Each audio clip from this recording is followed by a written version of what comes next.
Those Boondock ultralight work boots. The lightest Boondock yet, but the Cunningham is accepting the defensive challenge. Mitchell steps out. Raindrops. Your Boondock ultralights now at all three of our Edmonton job site workwear locations and online at jobsiteworkwear.ca. Cunningham is accepting. Workwear, tough for tough jobs. Devers, it's a high drive. Businesses across And that's home run number 5 of the year. Here to fuel life affordably, reliably, and safely. We're members of the Federation of Alberta Gas Co-ops, providing natural gas to keep our rural neighborhoods warm and connected every day. It's local, dependable, and it's ours. To learn more about the Federation of Alberta Gas Co-ops and our members, and how natural gas fuels your community, visit fedgas.com. Alberta's energy. Game on. Hey, it's Jamie from Green Drop Lawn Care. You've known and trusted us as Canada's lawn expert since 1979. In all that time, the only thing we've loved to watch grow and flourish more than your lawn is our community. You've given us so much over the years, and we love to give back. Our community events crew is on the streets, at the festivals, and helping grow great causes and charities across the city. We love knowing your lawn is taken care of, and we'll help take care of the community too. Visit greendrop.com, and we'll see you out there. Give me fuel, give me fire, give me.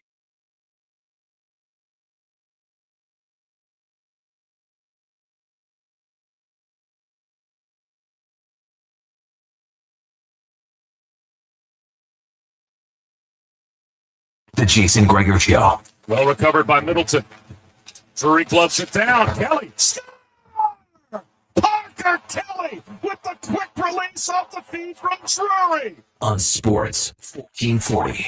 Cunningham is accepting the defensive challenge. Mitchell step back. Raindrops. Presented by PlayAlberta.ca, Alberta's only regulated online gambling website. Devers, it's a high drive to right. Here. And that's home run number 5 on the year.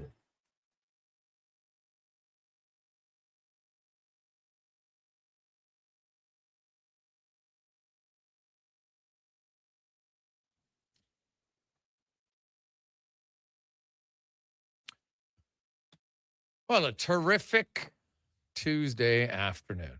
How are you? Welcome to the Jason Gregor Show, Sports 1440, sports1440.ca, YouTube, Facebook, X, Instagram. Thanks for listening. Thanks for watching the show. It's always brought to you by PlayAlberta.ca, Alberta's only regulated online gambling website where 100% of the revenue stays right here in the province. PlayAlberta.ca, and it's a Lotto Max Tuesday, $15 million. Get your tickets at PlayAlberta.ca. We got, we got a busy show. Wyshynski will be by. We got Terry Ryan, Jason Strudwick, McCarthy, Brian Newton will join us. Speck. Also, Hakeem Mesidor, first-round draft pick in the National Football League to Connor Halley's Chargers. So he will join us. We got the 2-minute warning with Tater. Got lots of order stuff to discuss. You can get involved, 833-401-1440, 833-401-1440. So let's start with the story that I think is on everybody's mind. Frank Saravalli puts out a report today that the Oilers had asked permission to speak with Bruce Cassidy for their not vacant, but evidently to see if he'd want to be interested in their head coaching job. Now, let's make one thing abundantly clear.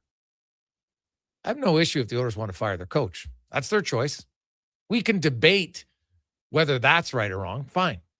But how you go about it, there are ways that you can do things with professionalism and class. If you've decided that Chris Knobloch is not your coach of the future, no problem. Fire him. It's the offseason. In season, I can understand, you know what, geez, we're going to make a coaching change. We got to have our next coach lined up. That's normal. Okay, it happens. However, and even then, it doesn't always happen right that time. Sometimes you fire the coach, and then the next day you have a press conference, right? But you've talked to your new coach. Makes sense. Off-season is totally different. Look in sports, the regular season ends, and literally that day, the next day, coaches get fired. Happens all the time. And then the team goes through a search of who's going to be their next head coach. Now, two things here. If the Edmonton Oilers have reached out to Bruce Cassidy, but only Bruce Cassidy, well, that's a problem. Why would you hire a coach and only interview one coach? What are you doing?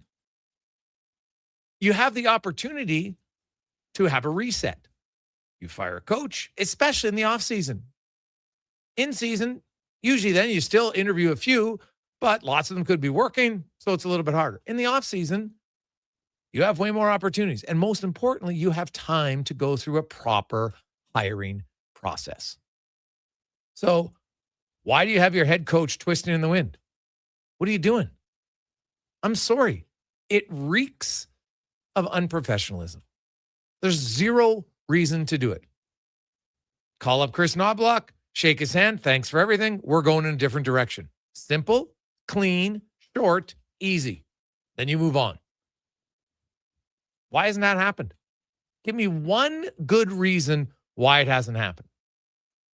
Because there's none. There's none that makes sense. Well, maybe they were reaching out to Cassidy to see if he's interested. What do you mean? He's already told the world he's interested. He went on tour talking about, hey, man, I would love to coach in Canada. It would be unbelievable to bring the cup back to Canada. And he's right. So don't tell me if he's interested. Of course he's interested. You get the chance to coach McDavid and Draisaitl and maybe be the one to help push him over the limit. Sure. You'd also probably be the next head coach to realize that, geez, maybe there's a reason why this group hasn't won. What's the main consistency here? Lack of consistency. Lack of commitment defensively. Right? Short frustration. Rinse, wash, repeat. That's what the organization does. Now, again, I have no problem if they want to let Chris Knobloch go. Right? Good for him. He's got a 3-year contract. Right now, he loves coaching. He'd want to coach. But financially, he'll be fine. But just because someone will be fine financially doesn't mean you treat them like junk. What did Chris Knobloch do? Did he ever disrespect the organization? Did he ever insult anyone? Did he ever embarrass anyone? Did he ever act in a way that was like, oh, geez, this guy's a real piece of work? Nope. So why not just let him go? So now you're going to send out a press release, and trust me, there's not walking this back. This isn't, well, we were just going to see if Bruce, and if Bruce wasn't interested, well, then we're going to keep Chris. Really? No one wants to be in that situation. Doesn't work for anybody. And clearly, there's been no contact. I can tell you for a fact there hasn't been contact. So you have a coach who's just twisting in the wind right now. I don't see a need for it. You can be mad as a fan, but if your response is, well, I don't feel sorry for him because he's getting paid, great. Money doesn't solve everything. And nor, just because somebody's getting paid doesn't mean, you know what, let's just treat him with class, because he doesn't look bad. How does he look bad? He's the coach that helped get the team to consecutive Stanley Cup finals. To suggest he did no good is just ridiculous. But it's an organizational, I think there's issues that this organization has to look at in how they go about their business. We could do a deep dive on it. Okay?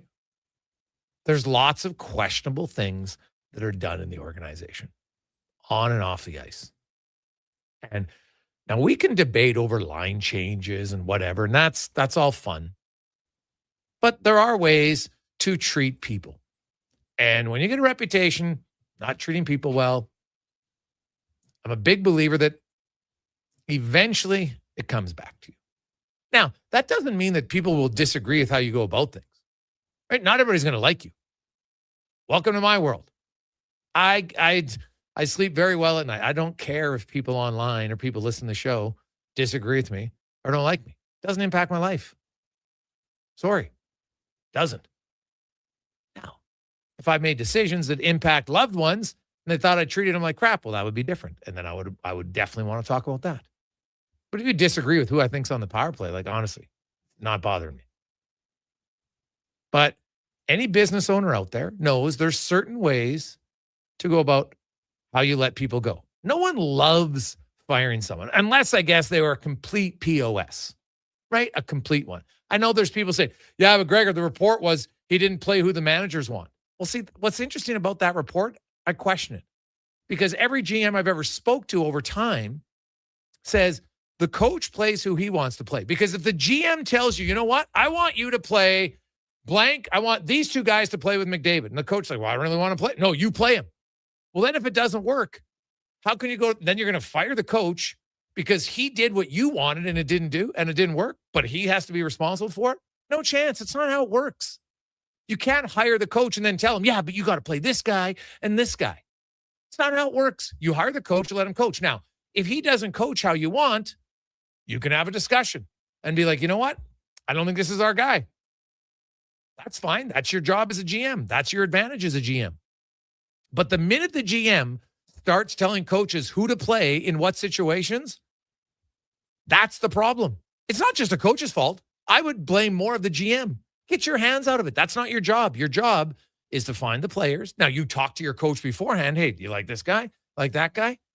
And guess what? You might both like him till you get him here. And then you play him, and it's like, well, this guy's playing like a bag of pucks. What is coach just spoke? Well, the GM wants him to play, so I guess I just got to keep playing him over and over and over again. That makes no sense. Right? It makes no sense. Hey, Greg, you can make an argument Chris has ruined younger players. What the hell are you talking about, Steve?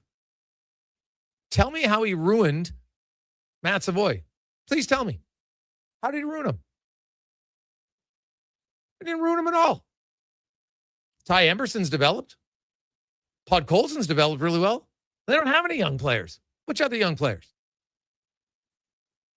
He played Dylan Holloway in the playoffs, and then Dylan Holloway, that was his first year. Right? He was a rookie.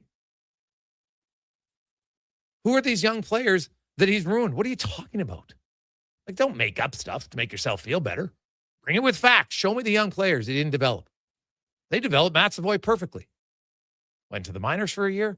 Last year comes up, starts in the bottom, gets in some penalty kill time, gains some confidence, moves up, end of the year, gets a little power play time. When Draisaitl's hurt, produces, scores 18 goals. Awesome. It's pretty damn good first season, I'll tell you. 18 goals. Do you know how many Oiler rookies in the salary cap era have scored more goals than Matt Savoy? One. Taylor Hall, when he had 22. It's the only forward rookie. Well, it's actually the only rookie. Scored more goals than Matt Savoy as a rookie in Edmonton in 21 years. But the coach ruined him? Stop. Deal in facts, please. Now, the orders, so where do they go from here? Now, Vegas, you know what? If you read Frank's report, he doesn't say that they're never going to grant permission. They're just delaying it because technically they have that right. He's still under contract, right? They relieved him of his duties. Now, you do that because in the contract, because we have people wondering, well, Gregor, maybe they were just going to have Knobloch work with Cassidy. Come on. When was the last time that worked out? Hey, head coach, you know what? We're going to demote you to associate coach. And oh, by the way, in the wording of the contract, Chris's contract states his roles and responsibilities, because I've seen coaches' contracts. I've never seen his, but I've seen other coaches' contracts, and how it's outlined is this is the coach's responsibility. He's the head coach responsible for That's what his contract states. So if they brought in Chris Knobloch, they would have to either get rid of Knobloch or rework his contract. Well, why would he rework his contract, which isn't going to pay him as much to be an associate coach? Plus, now you're just there. You're demoted. It's not. That's never going to work, right? And Bruce Cassidy coming to Edmonton to be an associate coach under Knobloch. No, well, I can tell you that if that was the case, it wasn't Knobloch's choice. So there's another problem for the org. You can't do it. That was never the thing here. They were clearly talking to Cassidy, hoping to talk to Cassidy, I should say, so he could be potentially their next head coach, which again is fine if that's what you want to do, but just fire your head coach. It's the offseason. Why are you sneaking around talking to other people when you have a coach? Hey, man, we have a head coach. Now, I know coaches. I know this for a fact. Coaches have said, a team has called them, said, hey, are you interested in our head coaching job? They're like, you have a coach. Until you don't have a coach, don't talk to me. Because it's not the right thing to do. Regular season different. Hey, you know what? We're looking to make a coaching change. We got a game on Tuesday. Now it's Sunday. That happens. But in the offseason, they're like, no, if you still have a guy under contract, get rid of him first. Then we'll talk. Because when you're in that situation, you would hope, because trust me, coaches know that for the most part, they're hired to be fired. That's how it works. I understand the business. Lots of places are like that. That's fine. Coaches know it. There's a certain risk that goes with the job. That's okay. You know what you sign up for.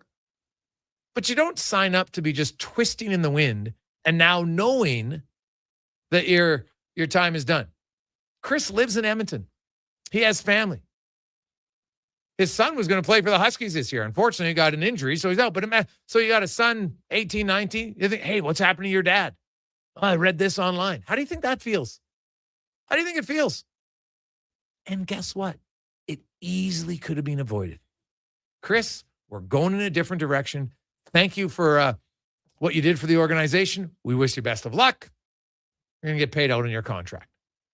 It's literally a minute conversation. Anybody who's ever been fired, you know you don't want to drag it out. It's like a breakup. You want the quickest breakup possible. No one likes the long breaker-upper. Right? You never invite the person you're breaking up with to your house. You always go to them because then you know you can leave. Because that's what it is. Firing is kind of like a breakup. Hey, you know what? We're going in a different direction. And that's fine. That's within their rights. The owner wants to pay the head coach not to coach. That's within his rights. Great. So do it. What are you waiting for? It's a bad look. And to me, I'd be a hypocrite when I sit here and talked about how much of the dysfunction there is in Vancouver that comes from within the organization. And this, to me, is not a professional way to do business. So that's how I view it. It's not professional. Chris Knobloch, you can disagree with what he was as a coach. Maybe you don't think he's a good coach. Totally fine.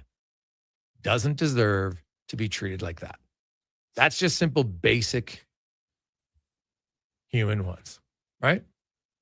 Basic. So 833-401-1440. Hey, Greg, is there any chance Frank is wrong? No. There is, Frank's pretty connected. Frank's not just going to make that up. And, if I'm connecting dots here, I know people are like, oh, Vegas would leak it out. Vegas wouldn't leak it out. Right? Coaches have agents. Agents like, hey, man, these guys, you want to, because you talk to the agent, right? Hey, we're interested in wanting to talk to your client. Oh, okay, great. Oh. And you ask for permission. Well, what happened? Why aren't you calling? Well, they said we couldn't talk to him. What? And then it gets out. To me, it'd be pretty simple to see where it come from. But I could understand it. You're protecting your client. You want to give them the opportunity to interview for jobs. Right? LA has an opening. Edmonton has an opening. Both in the Pacific Division. And historically, now, the Oilers, the only good news is if they do hire Cassie, at least they don't have to pay a draft pick. Still the stupidest rule in the history of the NHL, and I know they've changed it. Back when teams would fire a coach or a GM, fire them. But then if another team wanted to hire them, they'd have to pay for a draft pick. Like, what? Makes no sense. So either way, that's where it's at on the Edmonton Oilers. They're obviously going to have the 6th coach in the Connor McDavid era. And I think it would be the 10th head coach for Ryan Nugent-Hopkins. Like, maybe, just maybe, you might look at a different pattern. Because the pattern's been pretty clear in Edmonton. It's either the coach or the goaltending. Right? Those are the ones. The whole cores remain intact the entire time. None of them ever got traded or been like, hey, you know what? We need better. And hey, the Oilers have been close, right? You go to Game 7 of the Stanley Cup Final. Maybe one of those redirections goes in the net rather than over the net. Who knows what happens? They're close. Not horribly run. But you have a similar pattern that happens all the time. Coach's fault, goalie's fault, goalie's fault. Rinse, wash, repeat. And it looks like it's repeating itself again. I'll say this. The new coach, whether it's Bruce Cassidy or someone else, when they come in, They'll be the decision on what happens, right? And the other thing is here, like, let's take a step back. Like, look at, so you have the owner who has Paul Coffey underneath him, right? Well, so Paul Coffey, how do other people in the organization? It's unfair to Paul, but everyone's like, well, geez, he's here. He gates his eyes. Like, that's dysfunction. It's not a great look. Lots of things the organization has to look at to be better. And even then, you could do all the right things and still not win. Don't get me wrong. Doesn't guarantee it. But for me, I just think this is a bad look for the organization today. Bad look. And we'll see where it goes. I do think eventually, Gary Bettman's going to say to Vegas, hey, you can't hold back a guy from interviewing for another job. So Steelers will be patient because they have time. It's only May 12th. Lots of coaches being hired late May into June. It's not a big deal. But hopefully they would have the class, because now it's a whatever to let Knobloch go that he's not going to be part of the organization, because he's not. Quick break. We'll return. It's the Gregor Show presented by PlayAlberta.ca. Hear that? That's your entry calling. Go Auto is sending you to the biggest football event in the world, live in Vancouver, with tickets, flights, and a hotel stay for two. To enter the contest, just text GAME to 780-777-7777. That's GAME to 780 all sevens. Go Auto, get in the game. Performance by Action Electrical today. Their projects team kicked things off, designing and building with unmatched skill. Then the service team swoops in for those crucial repairs and maintenance. And don't forget the testing team, ensuring everything's safe and sound before the solar team scores with sustainable energy. A complete team effort. Have Action Electrical bring home a win for you and your project. Visit actionelectrical.net.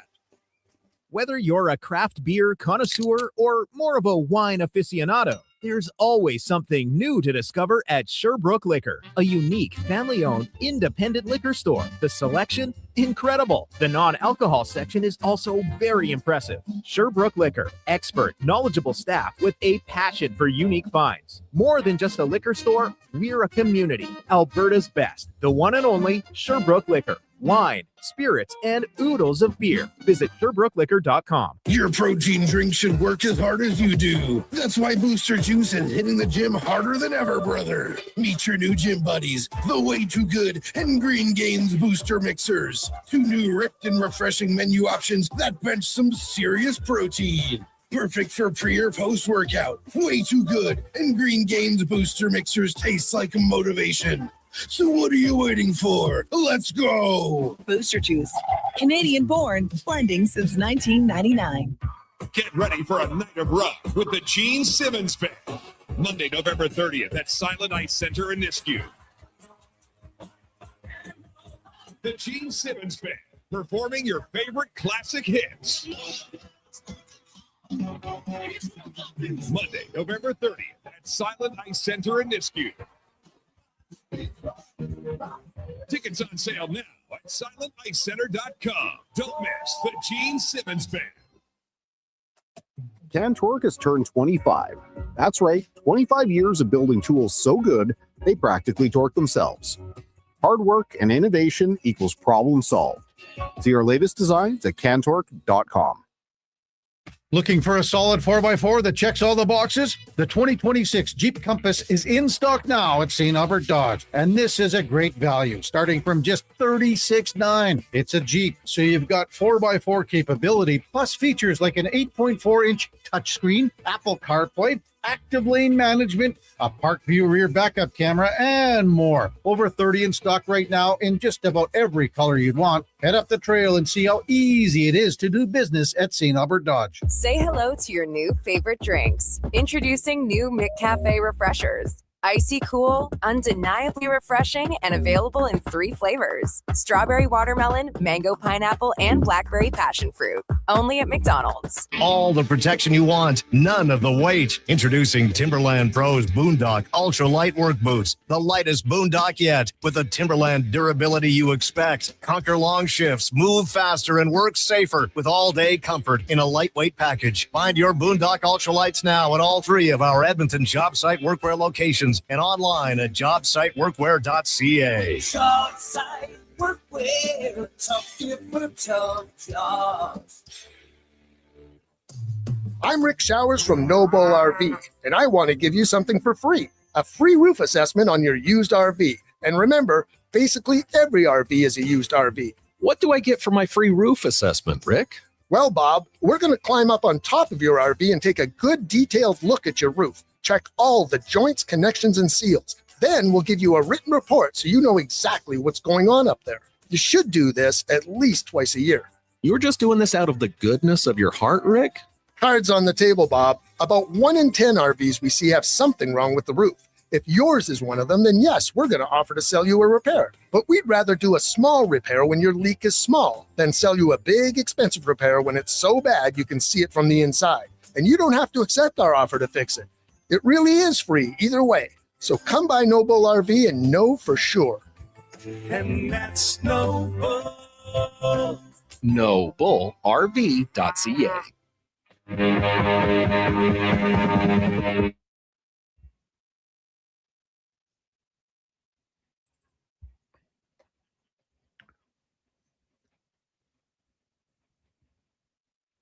Portions of this hour are brought to you by Leading Edge Physio. We treat pain and injuries head to toe and some other issues that might surprise you, like incontinence, vertigo, neuropathy, and cognitive issues. We invest in the technology, techniques, skills, and people that know how and what to fix. Life shouldn't hurt. LeadingEdgePhysio.com. This is Sports 1440, where Edmonton talks sports. On YouTube, Facebook, and X. Here's Jason Gregor. Brought to you by PlayAlberta.ca.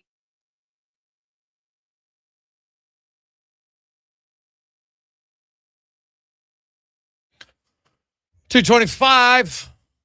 Welcome back, Jason Gregor. Connor Halley, Sports 1440, sports1440.ca, YouTube, Facebook, X, Instagram. Hope you are having a lovely day. It's lots going on in the sporting world. We are going to go around the NHL, brought to you by McDonald's, and their newest drink drop is coming ice cold. From creamy crafted sodas to sparkling, juicy refreshers. Explore the entire lineup of new flavors, now pouring only at McDonald's. As we are welcome to the show from ESPN, Greg Wyshynski joins us. Greg, how you doing? I'm good. I'm very good. I'm intrigued by all of the things happening behind the scenes in hockey as we watch a pretty darn good playoff tournament too. Yeah, well, it's I came out to me and said I have no problem if a team wants to fire their coach, but if you're, I don't know why the Oilers wouldn't have just fired Chris Knobloch rather than have him now twist in the wind. Everybody knows they're out searching for their next head coach, so the announcement when they make him is going to be, oh, well, we already knew that, so it's a nothing burger. To me, it's a very unprofessional way. This isn't the regular season where you're playing every second day and you have to find a replacement. I get that. It's the off season. You fire your coach. Then you go through a hiring process. I don't understand why they're doing it this way. I mean, unless they wanted to have their cake and eat it too. I mean, I often thought about Knobloch and like the idea of like you only fire him if there's a better option out there for you. Bruce Cassidy is clearly a better option, right? So like that makes total sense to go down that avenue and try to explore it. But let's say you don't get Cassidy. Let's say that he decides that 5 years from the LA Kings is better than a 2-year window to maybe win with Connor in Edmonton. Now what? Is Laviolette an improvement? Is any number of recycled coaches an improvement than the guy that helped get you to 2 straight finals? I don't know, but I read your piece and you're right. I mean, at this point, they've made their bed. Like they've completely undercut the guy. He doesn't have any sway, doesn't have any gravitas in the room anymore because they know they were looking for a replacement. Yeah. So now you have to fire him, basically. Yes. Yeah. If they were trying to have their cake and eat it too, well, There's no longer any cake on the table. It's pretty much done in that regard. You look at now Vegas comes out and Frank Saravalli had his report that they haven't said no. They're just said we haven't said yes, which kind of makes me chuckle in a way, and because I guess it's within their rights to not have to grant it right away. But something would tell me that there'll be a call eventually here from Gary Bettman, and eventually Cassidy will get his opportunity to interview. It's the only way this can go. I saw some people speculating, well, why doesn't Cassidy just say I quit and give the money back or whatever? And Gary Bettman also doesn't like that. I mean, that's, if you think about other scenarios where that could play out, let's say a guy signs a contract, all of a sudden his dream job opens up and he's like, I know I got this contract, but you guys can keep the money. I'm out of here. Yeah. That's also frowned upon by the league. So even if the coach has been fired, there are protocols in place. There are things that are kind of agreed to in a informal way between everybody in the league, that this is just how it's done. So you're right. I mean, the NHL frowns upon executives and coaches being held hostage by their contracts if they've been let go, and they frown upon people quitting. So what we just talked about, which is permission being granted, I think is the only way this can go. And again, it just seems like they're just being pricks about the whole thing, right? Like they're being Vegas about the whole thing. I mean, if I sympathize with them because he is under contract for another season, and you're trying to prevent him from going to Edmonton and teaching a potential playoff opponent how to play defense. And by the way, having an institutional knowledge about everybody on the roster. So I get that, but ultimately you fired him because you don't think he's a good coach anymore. Yeah, it was like, thankfully, the worst rule in the history of NHL rules, which is saying a lot. But when they used to, hey, we can fire a coach, but guess what? Now we get a second or a third round pick if you want to hire him. It's still the most bizarre. So you didn't like that? No, I thought it was I thought it was terrible. Like, we're firing a coach, and now not only do you have to pay, so we get to save money by not paying him. Now you got to pay us a second or a third round pick to take him off our hands. Let me play devil's advocate for a second, because let's say that you need a different voice. Like, no one's saying that Bruce Cassidy is a bad coach. They're just saying maybe he lost the room and you need John Tortorella to get it back. But you still have this guy under contract for another year at $4.5 million. Well, then you have an asset. And so if somebody wants that asset, couldn't you compel them to give up something to acquire that asset? From that perspective, I actually kind of like the idea of teams being able to trade for coaches. But I think the problem is, Gregor, is that under the cap, you could potentially trade something that has cap relevance for something that doesn't count against the cap. And that's really kind of the issue. Yeah, well, and the fact that we go into a whole, you're withholding someone's opportunity to get a job, even though they're getting paid, but they get the other job. And I just never liked it. I always thought it was kind of, you said, hey, this guy might be a good coach, but he's not the good coach for us. Because I would argue and say, well, then don't sign him to 3 years if you know he has a short spin life, right? Like, you knew that going in. Can't predict these things. Yeah, wow. Hey, I'm just happy. I'm just happy that Vegas once again is flexing its unique love of both nostalgia and sentimentality in the way that it treats ex-employees. Yes. They've always been great with it. They've never had a problem with anybody leaving the organization. Yes, true. And Edmonton letting their coach twist in the wind is a class way to do it as well. you had a report. I just saw one of your tweets about, a lot of people thought that Gold was going to be the next GM in Vancouver, but now it's Ryan Johnson. And a lot of people had said it was down to the two of them. Johnson's been in the organization for a long time, and hey, sometimes it's, the devil you know is better than the devil you don't know. Not saying that either one's the devil, but what do you make of this? And what are you hearing on the Gold front? So a couple things. I've never experienced something when it comes to a GM opening where at multiple times in the last couple of weeks, everyone I've talked to was convinced of one thing that didn't happen. Everybody I talked to was convinced Pierre Dorion was getting the job. Now, maybe that was a trial balloon that they wanted out there. And then when they saw all the people in Vancouver grabbing their torches, they decided not to give him the job.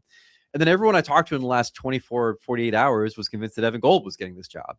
But I understand that might not necessarily be the case. As I speculated on social media, I do wonder if maybe money was part of the consideration here when you are paying guys in Jim Rutherford and Patrick Alvin that aren't working for you anymore millions of dollars not to work for you. You probably don't want to then spend more millions of dollars on the person you're hiring to replace them. So we'll see where it goes. I obviously, Ryan Johnson's the guy that they like. He's been in the organization before, and I've learned, Gregor, to not judge a hiring just because someone's been in the organization. My harsh education on that was Brian McClellan with the Washington Capitals, who was working under George McPhee. I'm like, why would you give the job to this guy? He's been part of the problem. But sometimes the guy in the organization is there for a long time during all of the bad stuff, but he hasn't had the gravitas, the voice, the sway, the job to affect the change that he wants to affect. And I've been more open-minded since then about people in the organization getting these jobs. Yeah. Okay. Greg Wyshynski joins us. Greg, the Minnesota Wild, obviously the injuries, I've always said this, man. Injuries are the one thing that you can build a great team. Injuries come and all of a sudden it's just like, when you're building your Lego set and your sibling comes over and just crushes it and you're rattled for a long time. And if Jonas Brodin and Eriksson Ek, two of their best defensive-minded players, have been out for the whole series. They're not traveling for Game 5 to Colorado. I can't guarantee they would have won if they're in the lineup, but it makes it a lot harder that they're out, especially when the Avalanche have 15 different scorers through 4 games. Everybody's contributing on that team. Yeah, I mean, they're the team that can rely on Nathan McKinnon and Cale Makar to win a game, or rely on Ross Colton and Parker Kelly, and that's why they're the Avalanche. I think the Eriksson Ek injury is the real crusher, because obviously we knew coming into the series there was one lineup spot where the Avalanche had an undeniable advantage, and that's up the middle. McKinnon, Brock Nelson, Kadri and Nick Waugh versus Eriksson Ek and whatever Ryan Hartman, I guess, whatever else the Wild have in the middle. It kind of puts into sharp relief what Bill Guerin's going to have to focus on in this offseason if he wants to level up and be able to take out the Avalanche, assuming they don't win this series. And I'm sure he will. He's shown a propensity for pretty bold moves. But again, like, that was the big advantage I thought the Avalanche had coming into the series, and with Eriksson Ek's injury, it just kind of exacerbated it. Yeah. The Sabres, few changes tonight, in goal, on defense, up front. I'm sure Sam Carrick is probably out due to that punch from Jack Eye. No question. Looked like he got him right on the chin. That's the old boxer. Boom. That's like a KO right there. What do you make of the Sabres change in net? I found it really interesting that, Lindy Ruff went through great pains to try not to have anybody speak ill of Alex Lyon's performance in Game 3 after that loss, and then decides not to play him in the next game. I really thought he was kind of like seeding the ground to have Alex continue on as the goalie, but he's given up a lot of goals in the last 2 games for the Sabres. And obviously they've got a tandem going anyway with Ukko-Pekka Luukkonen. So, like, it makes sense to make the change. The Luke Schenn move is very much, I think, a response to how emotionally rattled, one might even say emotionally immature, the Sabres were in the previous game, unable to settle down. You've got a guy now that's got a ton more experience. I think these are fine little tweaks that you make in your lineup when you feel like a series might be getting away from you. And we'll see what happens in Game 4. Do you think either one of Montreal or Buffalo can handle the Hurricanes? I don't, in particular, especially because of how the Hurricanes have multiple lines going right now. I will say that, like, I think it's going to be a huge challenge if this Buffalo-Montreal series goes as long as it could, to keep the momentum going that the Hurricanes had. I know that they've been schooled in sitting out between rounds after Ottawa into the Philly series, but it is quite a long time. I think Montreal, to me, might give them a little bit more of a challenge, just because of some of their high-end guys, and because down the lineup they have been getting some better depth play. But, the Aho line is not alone now. This Taylor Hall, Jackson Blake, Logan Stankoven line is the best in the playoffs right now. I wrote about Taylor Hall on ESPN.com today and got into the renaissance of his career with the Hurricanes. The key is Freddie Anderson. I mean, like, he's been probably their MVP even more than Taylor Hall in the first 2 rounds. We've seen him turn into a pumpkin all of a sudden in the postseason. We've seen him get hurt in the postseason. If either of those things happen, I think the Hurricanes are a little bit more vulnerable, but if they don't, then I think they represent the East in the Stanley Cup final. And Anaheim, Vegas, it's down to a best of 3. Tortorella after game 4, hey, man, I'm not worried about my team, which doesn't surprise me because, man, it's been somewhat of a Jekyll and Hyde series. Like Vegas looked dominant in game 3 and the Ducks didn't look very good. And then there was just kind of role reversal a little bit in game 4. Not that Vegas played horrible in game 4, but I thought Anaheim was clearly the better team. Do you have any sense of who you like in the final 3 games of this series? I picked Vegas in 6. I don't feel great about it. The Mark Stone injury, whether he's in the lineup or out of the lineup, is a real devastating thing for that team. I mean, he's the spine of everything they do, whether it's the power play or offense or 5-on-5 defense. He's just so vital to that team. And then plus the Ducks seem like, outside of the one little hiccup against Vegas, they seem like they're really kind of figuring out what they need to do to close out opponents, to play quality defense. They're getting good performances out of the veteran guys with rings that you'd expect to, or not with rings, but that have played, deep into the playoffs, like Kaloran and others. So my fingers wrote Vegas in 6. I'll stick with that, but my heart is telling me that Anaheim might pull this thing out. Well, it should be fun. Where do you come out on the off-season trade? Everybody's like, oh, there's going to be lots of trades. There's going to be lots of trades. I'm not sold. There might be 1 or 2, sure. I'm not necessarily sold. We're going to see a lot. I think we're going to see a ton of them. Yeah, because I mean, like, okay. I hope you're right. There's no free agents to sign. Yes. For example, so Charlie Coyle signs for 6 years today, right?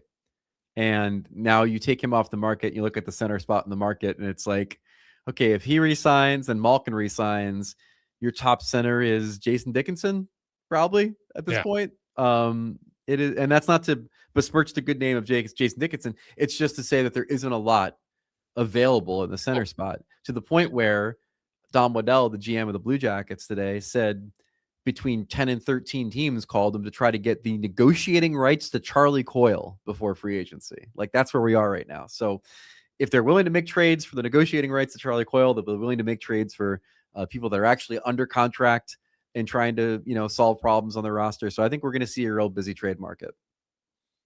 Well, I hope you're right. Well, I got to believe it to see it, unfortunately, in this case, because I've heard that many times.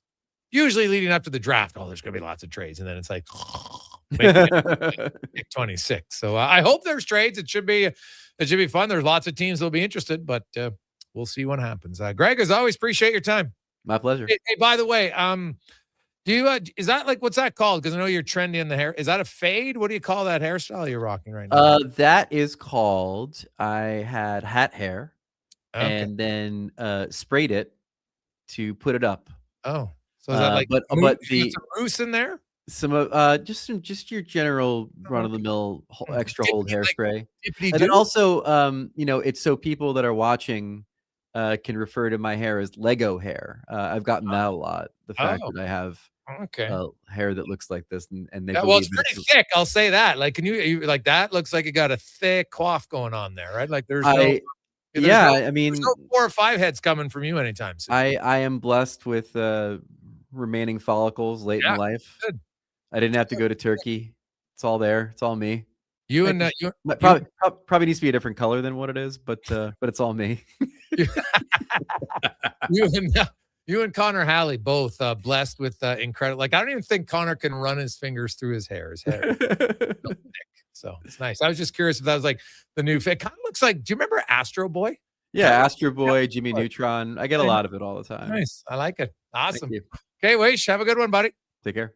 There you go. That's Greg Wyshynski joining us. It's wonders of when we do the show on YouTube now, something you can see a lot of the guests, see what's going on. I was just kind of curious. Obviously, I'm not up to date on what the hairstyles are called. It's not anything like other than, just take it to the wood. It's pretty much it. And I do it myself, so I don't have to ask for it. But I was just curious. Cons, if now Con's always wearing a hat. So it's always funny when I see him without a hat on, because it's extremely rare to see Connor without a hat on. But it's there are limited times when it happens. Limited times. So Hey, Cons? Yeah, look, you got a hat on right now. Yeah, I mean, my hair is not that. I don't have what Greg's got going on. It's getting a little thin towards the back, but hanging on. Well, maybe it's because it never breathes because you got the hat on all the time. Yeah, I mean, I kind of look forward to the day when I just get rid of the hair. Just buddy, you leave the house, you're good to go. You don't, It's unbelievable. I go to like a wedding or an event and I have to go get a haircut. Like, I look forward to the day where I just get rid of it all. Dude, it is the biggest advantage is you can be ready in literally less than 2 minutes. Yeah. It's not hard, right? You throw on some deodorant, quick splash, shirt on, jeans, done. Super easy. It's the greatest. So, like, my wife still's like, we got to leave in 5 minutes. I'm like, yeah, I know. No problem. Walk in, come out. I'm ready. Let's go. Super easy. Quick break. We'll return to the Gregor Show presented by PlayAlberta.ca. We got some stats of the day for you next. Rivalries run deep in Alberta football. Edmonton all the way. Calgary rules. But when it comes to the best snack for 3-down fun, there's no Battle of Alberta. It's a clear winner. Wilhock Beef Jerky. The one thing every Alberta fan agrees on. So whether you're watching the game from your recliner or in the stands, make it a part of your game day. Wilhock Beef Jerky. Because you don't win games with salad. Only available in Leduc. At Leading Edge Physiotherapy, healing doesn't have to feel heavy, because in our SwimX aquatic therapy pools, you literally float your way to recovery. Whether you're dealing with arthritis, back pain, joint injuries, post-surgical rehab, chronic pain, balance issues, mobility challenges, or just feeling a little creaky, warm water and gentle resistance have your back, your knees, and your hips. Trusted by pro sports teams and rehab hospitals, our SwimX pools help you move sooner, hurt less, and recover faster. So take the load off. Let the water do the work. Life shouldn't hurt. LeadingEdgePhysio.com.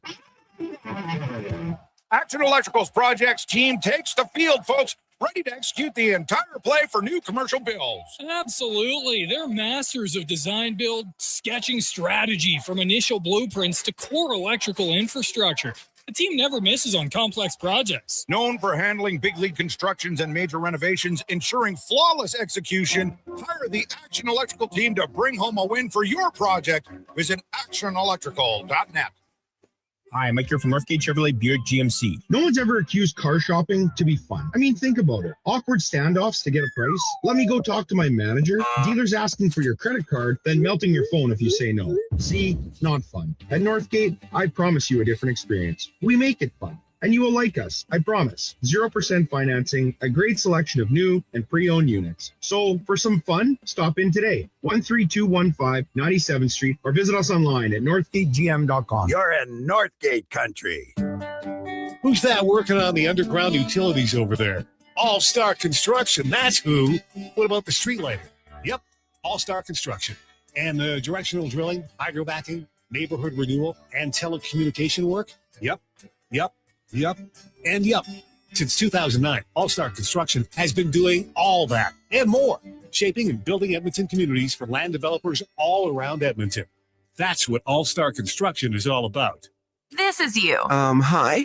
And your cornhole team needs money. Yeah, we do need money. Plus, you've tried every fundraiser under the sun. No kidding, and no one's buying my Cuban salted chocolate. Scrap the chocolate and fundraise for your team, club, or charity at On the Rocks. Here's the deal. We'll create custom tickets for your event, which includes no cover, no line, and beverage before 10 p.m. Then you sell your tickets and keep all the profits. That sounds easy. It is. Fundraisers at On the Rocks. Book, party, cash. OnTheRocksYEG.com. From the local rinks to homes and businesses across the province, Alberta's rural natural gas utilities are here to fuel life affordably, reliably, and safely. We're members of the Federation of Alberta Gas Co-ops, providing natural gas to keep our rural neighborhoods warm and connected every day. It's local, dependable, and it's ours. To learn more about the Federation of Alberta Gas Co-ops and our members, and how natural gas fuels your community, visit fedgas.com. Alberta's energy.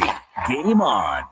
Don't let equipment failure stop you cold. At AWS Welding in Nisku, our factory-trained service techs are on hand for all welding equipment repairs. We're a fully warranted center for Miller, Lincoln, and ESAB. And we service all makes and models. Proper, regular service extends the life of your gear and keeps it running at peak capacity. Don't wait for a breakdown. Book your service appointment today at 780-979-0470. AWS Welding. We make it happen. Portions of this hour brought to you by On the Rocks. Taco Tuesday at OTR means $3 tacos from 5 to close, along with drink specials all day long. Jasper Ave 118th, online at ontherocks.yeg.com. The Jason Gregor Show, the best of Edmonton sports talk and beyond. This is Sports 1440. Presented by PlayAlberta.ca, Alberta's only regulated online gambling website.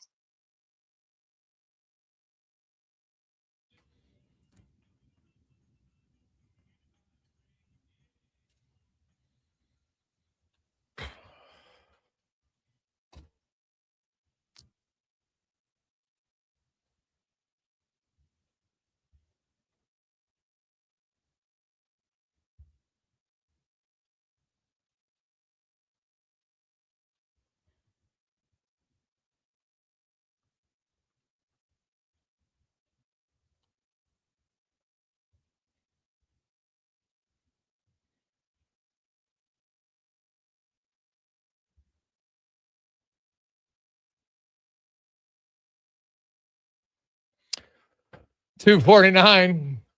Welcome back, Jason Gregor, Connor Halley at Sports 1440. Sports1440.ca, YouTube, Facebook, X, Instagram. Hope you're having a lovely Tuesday. And of course, PlayAlberta.ca. Get the Lotto Max. Also, tonight, NHL playoffs, NBA playoffs. The Thunder, like the Hurricanes, back-to-back sweeps. They've moved on to the conference finals. But tonight, we have some NHL action for you. The Canadians looking to go up 3-1 on the Sabres. And we're going to get stats of the day about the Sabres in a quick sec. We got the Ducks and Vegas. It is now a best of 3 between those two. Who do you like? Vegas does have a home ice advantage. Teams are 1-1, 2-2 so far at home. So we'll see how that goes. But we'll get to some stats of the day in a second because there's a few classics to get to. But get in on those at PlayAlberta.ca. Remember, use the Jason Gregor Show odds boost. Get a few specials on that. We got a lot of texts coming in. This one definitely made me laugh from Ed. Hey, guys, maybe Knobloch hasn't been fired by the Oilers yet because he doesn't have Skype. Oh, classic. Now, I know that, and it's funny because in that situation, hey, at least they did fire him before they hired the new guy. Right? And if he was in another part of the world. So I don't know. Skype was probably better than a phone call. At least it's face to face. That one, I got people that they got upset about it, but like if he's over in Europe, like do you say, hey, can you fly back to Edmonton? We want to have a meeting. And he's kind of like, well, why? Why don't we just have a Skype meeting? That's probably what he was saying at the time. But I do like the humor in it. So now let's get to our stats of the day brought to you by All Star Construction, who, they help build neighborhoods, doing a lot of underground work, but also they help build neighborhoods through a lot of their charitable endeavors. They big supporters of our Pyramid of Giving here on Sports 1440. They've donated to CASA for kids with cancer. Also, the Wellspring, Alberta Edmonton House, which is a cancer treatment center, did all the lighting and more. Big donation there from All Star Construction. So let's get to some of your stats of the day. Now, let's start with the NHL because this stat is kind of mind-blowing to me. In their franchise history, the Buffalo Sabres are 0-14 when trailing a series 2-1. They've never been able to come back from a 2-1 deficit. Like, that's not a crazy deficit. Especially, you win game 4 on the road, then you come back, you're up. Now it's a best of 3. You got 2 games. 0-14. The next closest, Nashville, is 0-12, and Ottawa, 0-9. Never come back from a 2-1 deficit. So if you're a Habs fan, you're probably thinking, hey, maybe this is a good sign. Or is this the year of the Sabres? You end your 14-year drought. Well, 14 years without the playoffs. Now you get in, you win a round. Could this also be the first time? Because think about it. They were 0-14, and it was 14 years without the playoffs, but they didn't get to year 15. You never know. You never know. How about the Colorado Avalanche. So they now have 15 different goal scorers in the series against Minnesota. Through 4 games, 15 different guys have scored. The NHL record is 16 in a series set by multiple teams. So here's the guys. So they would need 2 of these guys to score a goal in game 5, or if Minnesota wins game 6. Brent Burns, Brett Kulak, Josh Manson. Now, Manson just played his first game of the series because he got back from injury. So he's in, Kulak's in, Burns is usually in. Up front, Logan O'Connor, the only regular forward who hasn't scored. Now, Joel Kiviranta drew in last game because Lehkonen is hurt. Now, we'll see if Lehkonen stays out. Then they'll have 2 forwards and 3 defensemen who could potentially score and get it up to 16, maybe 17. Another wild stat, like when you think of people that have been involved in an organization, you know, like a lot of Oiler fans, like, man, Kevin Lowe's been around lots. He was a player. He was a head coach. He was an assistant coach. He was GM, like did a lot of roles. Hartford moved to Carolina in 1997. And since then, the organization has played 96 playoff games from 97 until now. Rod Brindamore has been a player or coach in 94 of them. 97.9% of playoff games involve Rod Brindamore as a player or coach for the Carolina Hurricanes. That is a wild stat. And I should credit that. I got that one off of Yahoo earlier today, which I found pretty wild. Some other things to look at. Hey, we were talking about Vladdy Guerrero, and he is fighting it right now. So he's got no home runs in his last 19 games. He only has 2 doubles in that time, and he's batting .235. He has 14 singles, 2 doubles in his last 19 games, 16 for 68. And if you watch a lot of his hits, like they are infield dribblers. Like he is feeling it, or not feeling it, I should say. But you think it's bad for him. How about this? The dumpster, or sorry, is it? No, the big dumper. It's like he's in the dumpster right now. Cal Raleigh, he hit 60 home runs last year. He went 0 for 4 last night. He's now 0 for his last 36. He hasn't had a hit since April 27th. He's batting .157 on the season, which is second worst amongst all qualified MLB hitters. And this guy hit 60 dingers last year. Now, he's still a good defensive catcher, but that is a wild stat for me. One of the best hitters in the game last year, he can't even get a hit, never mind a home run. Can't even get a hit. It's wild. NBA last night, I don't know if you saw Donovan Mitchell. He had 4 points at the half, and you're thinking, oh, this isn't good. Cleveland's going to go down. Well, he woke up, had 39 points in the second half. That is now tied for the most in NBA playoff history. Tied the great nickname of Sleepy Floyd, who was clearly not sleepy back in 1987. Mitchell also had his 5th career quarter where he had 20-plus points, which ties him with Steph Curry and the Canadian Jamal Murray for the most ever in NBA history. 20 points in 1 quarter. Those guys have each done it now 5 times, which is pretty damn impressive. So there you go. Some stats of the day brought to you by All Star Construction. The other stat, if you don't like it, because, hey, it's inevitable. When's the press release? I don't know. But Chris Knobloch is not going to be returning to coach the Edmonton Oilers. And you know what? If there was a press release today that said the Oilers have decided to part ways, we'd be like, okay, the Oilers have decided to part ways. Fine. Now we could debate whether it's the right or wrong decision. That's okay. But you make a decision, not everybody's going to agree with it. That's totally fine. But here's the thing. They haven't sent out a release.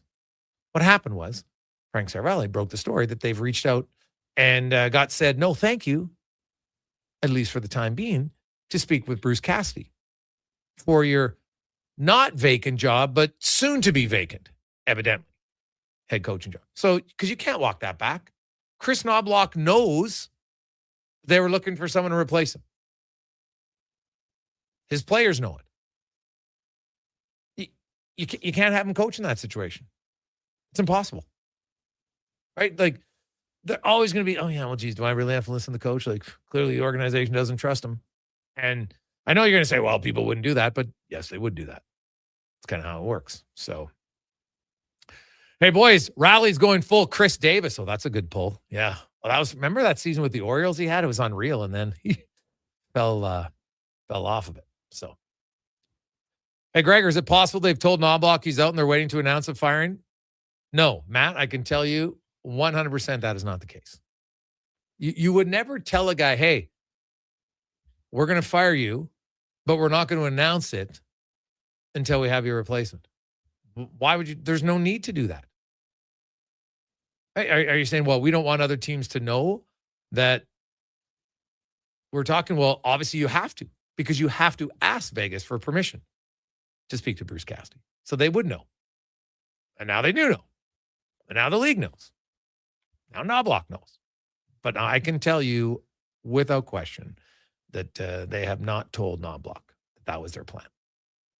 That's no. I've never heard of something like, why would you do that? It's just, it was a decision that wasn't well thought out. Right? It's not illegal. It's just a bad decision. It doesn't look good. Let's get to Connor Halley and a Sports 1440 update brought to you by Fountain Tire.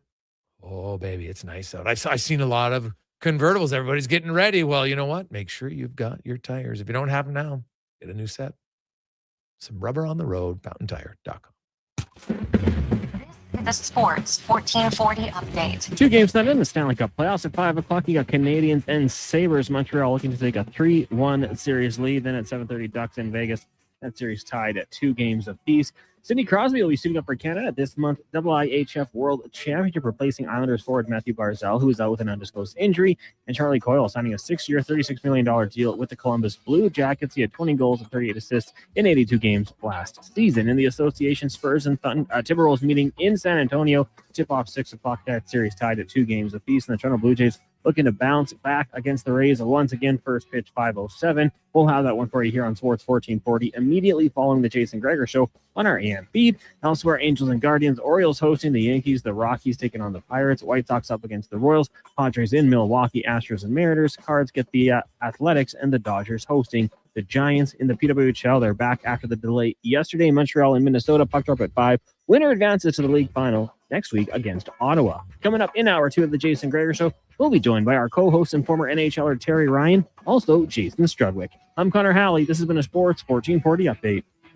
Sports 1440, a Stingray radio station broadcasting on Treaty 6 territory. Download the free iHeartRadio app and listen to CKJR wherever you go. You've got a go-to coffee spot, a trusted barber, even a lucky game day jersey. But when it's about looking your absolute best, there's only one name you need: Mr. Dirk. Family run since 1939, we're experts in crafting impeccable tailor-made suits and offering a wide variety of everyday styles. Pair that with personalized one-on-one fittings and the convenience of on-site tailoring. Mr. Dirk elevates your style game. Visit our Edmonton store or explore MrDirk.com. Score big on style with Mr. Dirk. Oodle Noodle origins. In 1864, Francis Oodle took over his dying father's business as a leatherman. He was quite proficient, but his heart was never truly in the trade. After his father's death, Oodle met a cocksure young man named Vladimir Nudel, who was a trailblazer in the popular new art of food boxes. They formed a partnership and aimed to ply their trade in the New World. At Ellis Island, Nudel was renamed David Noodle, and henceforth, the franchise has been known as Oodle Noodle. When your project can't afford downtime, call Japa Equipment Rentals. From excavators and wheel loaders to compaction equipment, Japa has the machines you need. Trusted since 1972. Visit JapaEquipment.com or stop our Edmonton or Calgary locations.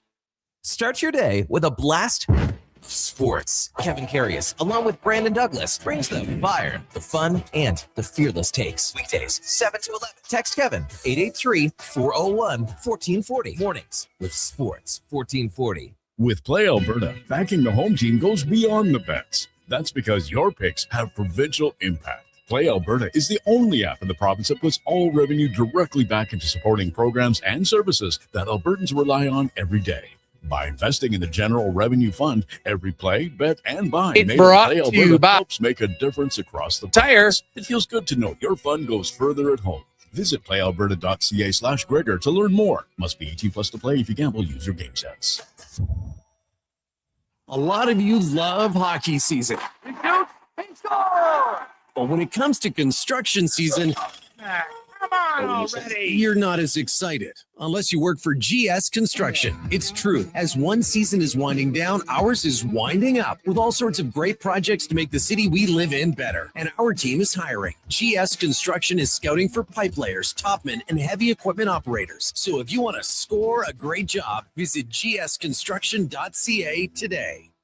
Silent Ice Sports and Entertainment is an innovative market leader across Western Canada. Properties include the Spruce Grove Saints, the Junior Prospects Hockey League, Silent Rides Charter Company, the Hockey Super League, and the newly launched Female Super League. Silent Ice also owns the Western Hockey League Seattle Thunderbirds and operates the Morinville AAA Arena. The Silent Ice Center, a new state-of-the-art entertainment facility in Nisku, features 2 sheets of ice, a 1,600-seat arena, as well as Summit Restaurant. Learn more at silentice.com. The puck is passed up through the neutral zone, and here's a breakaway. He's coming in hot. He shoots it. Oh no, a broken stick. When it comes to performance, quality parts matter. Napa Auto Parts has all the reliable parts, tools, and more to keep your vehicle running like a playoff contender. With over 85 locations in Alberta, visit your local Napa store today or shop online at napacanada.com. That's Napa know-how. Since the 1930s, the Dorchester name has been synonymous with chuckwagon racing in Alberta. And now, it's just as well known for golf. Dorchester Ranch Golf Course is open for the season. A challenging 18-hole course nestled in the rolling coulees of central Alberta. Stunning views, reasonably priced, and only 40 minutes from Edmonton on newly paved roads. Play the course built with pioneer spirit and family pride. Dorchester Ranch Golf Course. Book your tee time today at dorchestergolf.ca.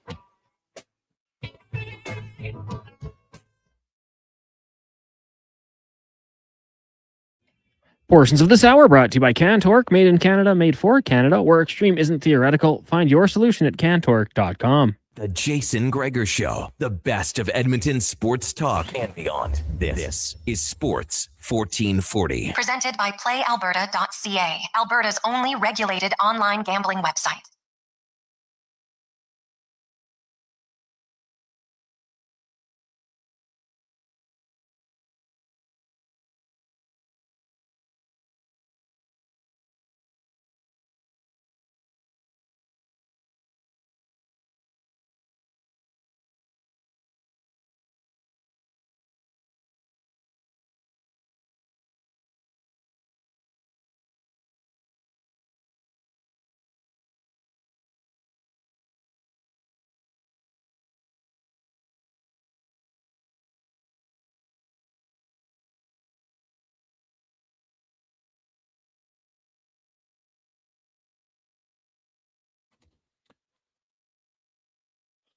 Stuff for 3 o'clock. How are you? Jason Gregor, Connor Halley, Sports 1440, sports1440.ca, YouTube, Facebook, X, and Instagram. Thanks for listening. Thanks for watching. It's always brought to you by PlayAlberta.ca. Remember, if you do a gamble, make sure to use your game sense. Go to GameSenseAB.ca and find out ways to help you stay within your limits. GameSenseAB.ca. I'm Jason Gregor, 833-401-1440, 833-401-1440. Got a lot of other texts quickly, and then we'll get to TR. Hey, Gregor, I don't think it looks good. What if Vegas is the ones who threw the orders under the bus by feeding details of this front office convo to the media? Well, here's I would counter. The Edmonton owners clearly didn't think Chris Knobloch was their guy. Because if you did, you wouldn't be looking for other coaches, right? So just make that decision. Think about it. If they'd come out last week and announced Chris Knobloch had been fired, now there's a vacancy. Guess what? Now it's way easier everybody knows, oh, geez, yeah, Bruce, because you could even talk openly. Yeah, we'd like to talk. Bruce Cassidy's under contract, but yeah, all you'd have to do is press it. Yeah, you know what? We got to go to Vegas and reach out and get permission to talk to him. That's all legal. You can do it. It's all fine. Do it this way. They can delay it because they don't really have to do it because no one thinks there's a vacancy. And this is what happens. So I'm trying to blame others for the actions. Sorry, I'm not buying it there. So we welcome in. We're going to go in the room, brought to you by Action Electrical, where, of course, 53 years they have grown and become one of the most diversified electrical contractors in the province. Their testing division includes infrared and ultrasonic testing, arc flash studies, and energized or de-energized testing of electrical systems. They do a lot of stuff. They can help you. actionelectrical.net. As Terry Ryan, former NHLer, star of Shoresy, Hitch joins us. How you doing, TR? Not bad at all. Okay, I hope you can hear me okay. I'm just in my car. I can hear you just fine. You got your window rolled down or something? You driving? We got a convertible on? What's happening?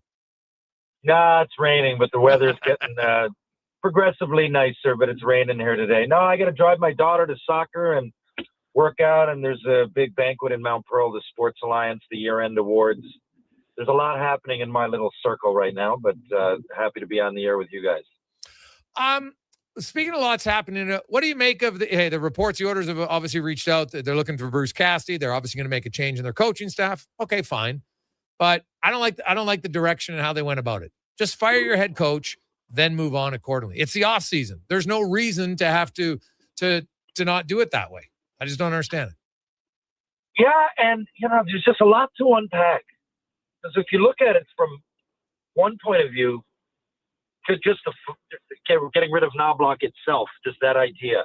I know a lot of people were behind it, but if you sit back and really try to really dissect it and break it all down, not many coaches get that far 2 years in a row. And was it coaching this year? Maybe. I think it was a bunch of little things now. And is it a thing where, hey, Cassidy's available, let's talk to him.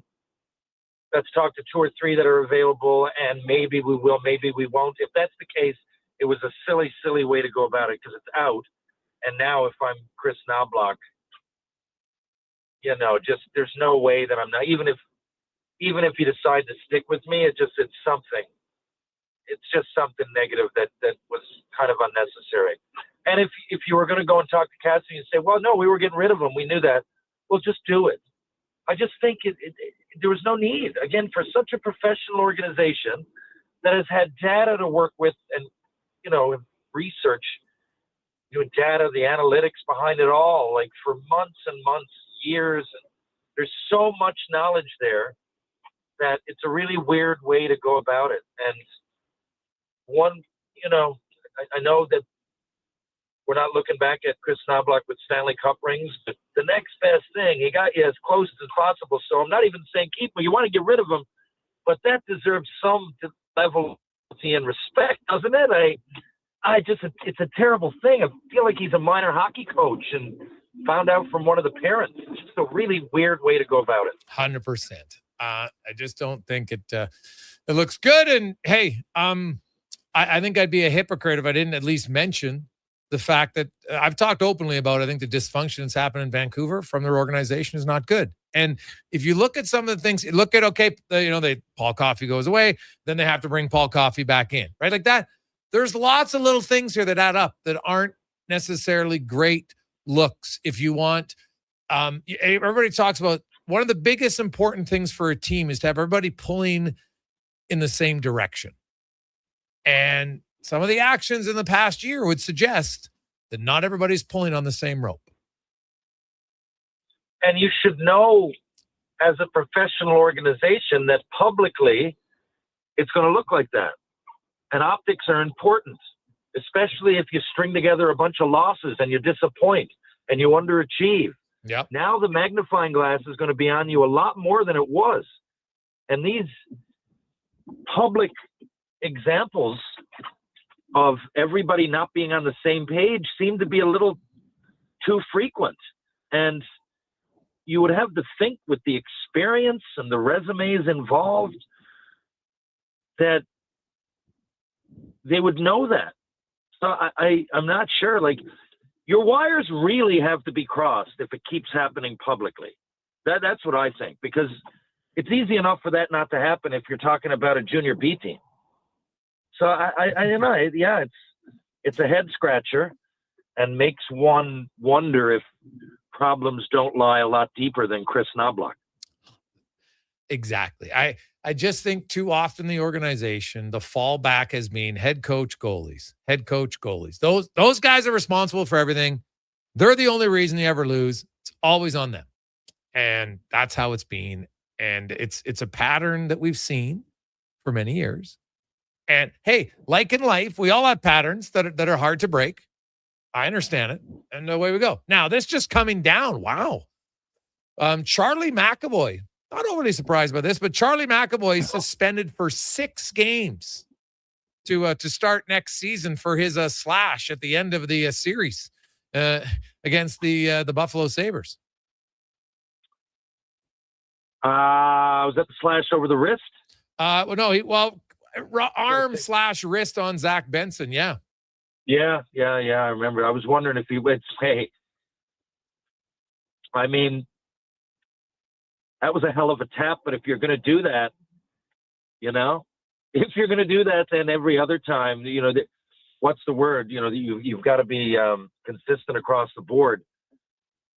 Is that consistent? It seems a little hefty to me, but Well, it's after the whistle, TR, right? And you get up off the ice, you take that many strides, and you take your stick and you swing it that hard. Like, to me, I don't see. Oh wait. Yeah, sorry.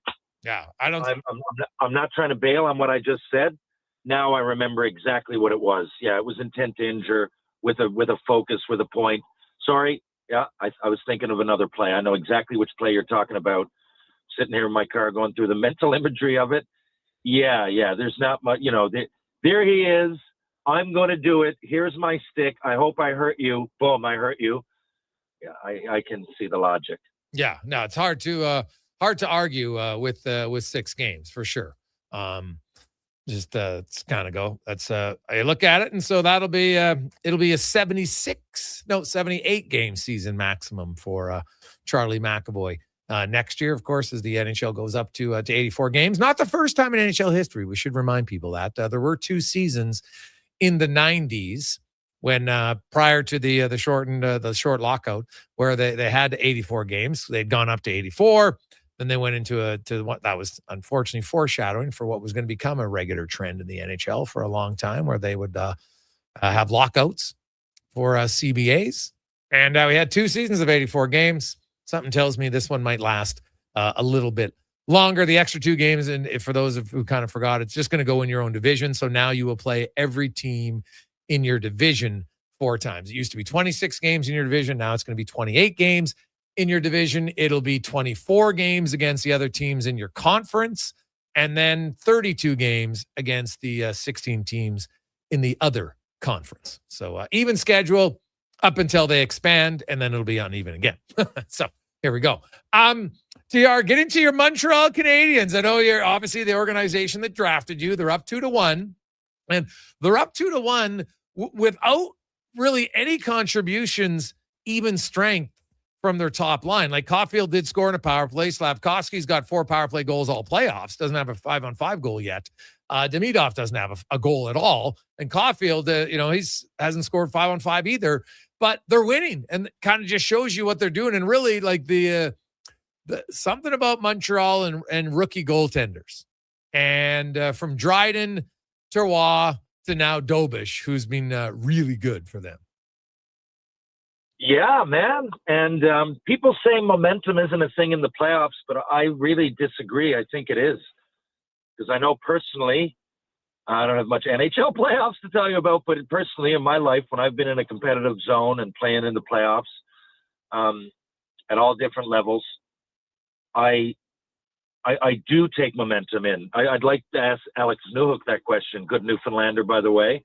Alex Newhook, I will say, growing up, the most skilled player for his age group, Went away at a young age like I did, 14 years old, played prep school, went to college, did all the right things, won a cup in 2022. But the goals he's getting, I was explaining this to some kids earlier. We're out on the ice at lunch hour, and the goals he's getting are hard-working goals. I'm not saying I don't want to demean his offensive ability and the skill it took to get there. And obviously, you're in the NHL, so just to get to those areas and then fit into the play, you got to be ultra skilled. But the goals he's getting are goals that any NHLer can do if they put their mind to it and go out. He's finishing. I don't think of Alex Newhook as a big tough guy, but watch him forecheck. His second goal the other night was all the forecheck, man. And then that I'm proud of him. He's from Newfoundland, and he's a friend of mine, so I'm really proud of him. But he is a great example. And you opened up by saying, guys like Caulfield, Demidov are out of sorts, and it's guys like Newhook, and there is something to be said for experience. I often say that. Look at Alex Newhook. Look at his stats in the regular season. Look at the way he played. Look at the way, the energy that he uses out there, the way he presents himself, the professionalism, the leadership, the spunk, the blocking shots, the energy, the hits. And so a lot of people often talk about, playoff experience. Does it really mean anything? Yes, it does. There's a guy who's won a Stanley Cup. His stats weren't crazy during that Stanley Cup run. I know he didn't even play all the games. I think he played 10 or 12 of them. But that's enough to be, and then some. Chipped in a few points, right? He at an early age, he saw what it took to win a Stanley Cup, and he was a part of it, not a major part of it, but a pretty big part of it, and they won. And now, he's picking up the slack. He's being a leader. He's doing everything they need him to do. Now, that by extension is a lot of the players. I'm just using him as an example, because I'm really proud of him. He's from Newfoundland, and I think he is a metaphor of the team as a whole. You work hard, you step up your game, and a lot of people don't know if they could hang there with the big dogs while they're, if they could hit. Now, who knows if they can last 4 rounds, being a small-ish team. But they're first of all, they're grittier than people think. They're bigger than people think. Caulfield and Demidov, I did. Caulfield scored last game. He looked a bit out of sorts. I think I've mentioned that. Demidov looks a lot different, but I think Caulfield, it was a matter of time. I think the playoffs are different when they're amped up, and everybody, there's, style of play changes. For Demidov, he's played a little bit last year at the end, but, it's part of experience and being, I don't want to say overwhelmed by the situation, but it takes a while to calm the nerves and to play a playoff game, to slow it down or speed it up, whatever it takes in the playoffs to set the tone. And I think Demidov's caught off guard a little bit. But other than that, the Habs, they look like the Blue Jays last year. Just work hard, get there, man out, man in. Let's do it. Let's do it by committee. Let's do it. We're young. We got nothing to lose. Let's go out there and win. Jason Gregor, Terry Ryan with you. We'll take a quick break. We will return. We got a busy show. Lots going on coming up. Strudwick will join us next on the Gregor Show, presented by PlayAlberta.ca. Attention Alberta construction pros. For over 50 years, Japa Equipment Rentals has been your go-to for top-notch equipment and stellar service. Whether you need rentals or expert maintenance, we've got you covered. Stop by our Edmonton or Calgary locations today. You got a go-to coffee spot, a trusted barber, even a lucky game day jersey. But when it's about looking your absolute best, there's only one name you need. Mr. Dirk. Family run since 1939. We're experts in crafting impeccable tailor-made suits and offering a wide variety of everyday styles. Pair that with personalized one-on-one fittings and the convenience of on-site tailoring. Mr. Dirk elevates your style game. Visit our Edmonton store or explore MrDirk.com. Score big on style with Mr. Dirk. Noodle, noodle, nood, noodle, nood, noodle, nood, noodle, noodle, nood. Noodle, noodle, nood, nood, nood, nood, nood, nood, nood, noodle, noodle, nood, noodle, nood,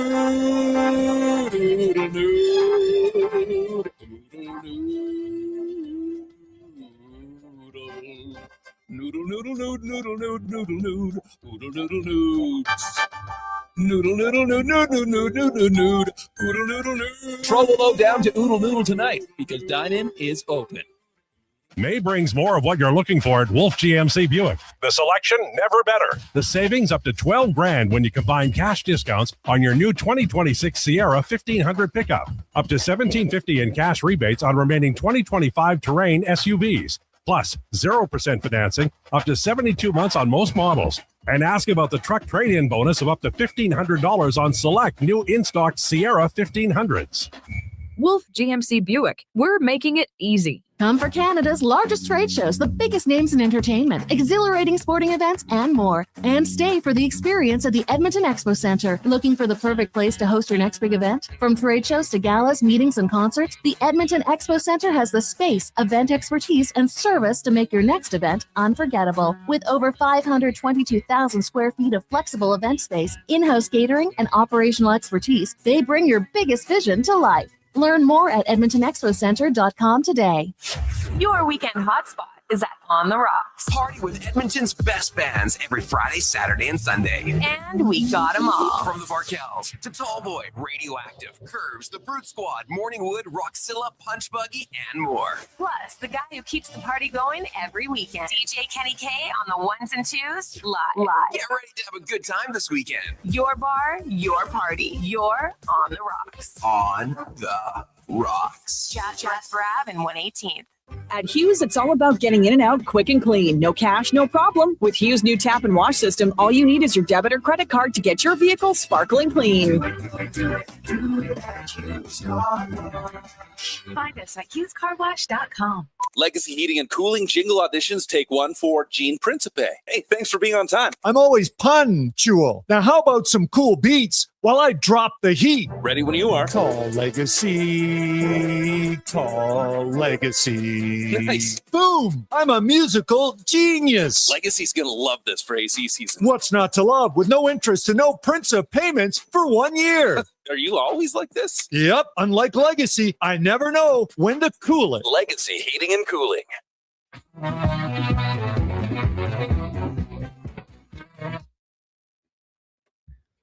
Portions of this hour brought to you by Mortgages to Go. Need cash and have equity in your home? Mortgages to Go has you covered. When the bank says no, they say yes, and they've been doing it in Alberta for over 23 years. Call 1-888-888-5998 or visit mortgagestogo.ca. This is Sports 1440, where Edmonton talks sports. On YouTube, Facebook, and X. Here's Jason Gregor. Brought to you by playalberta.ca.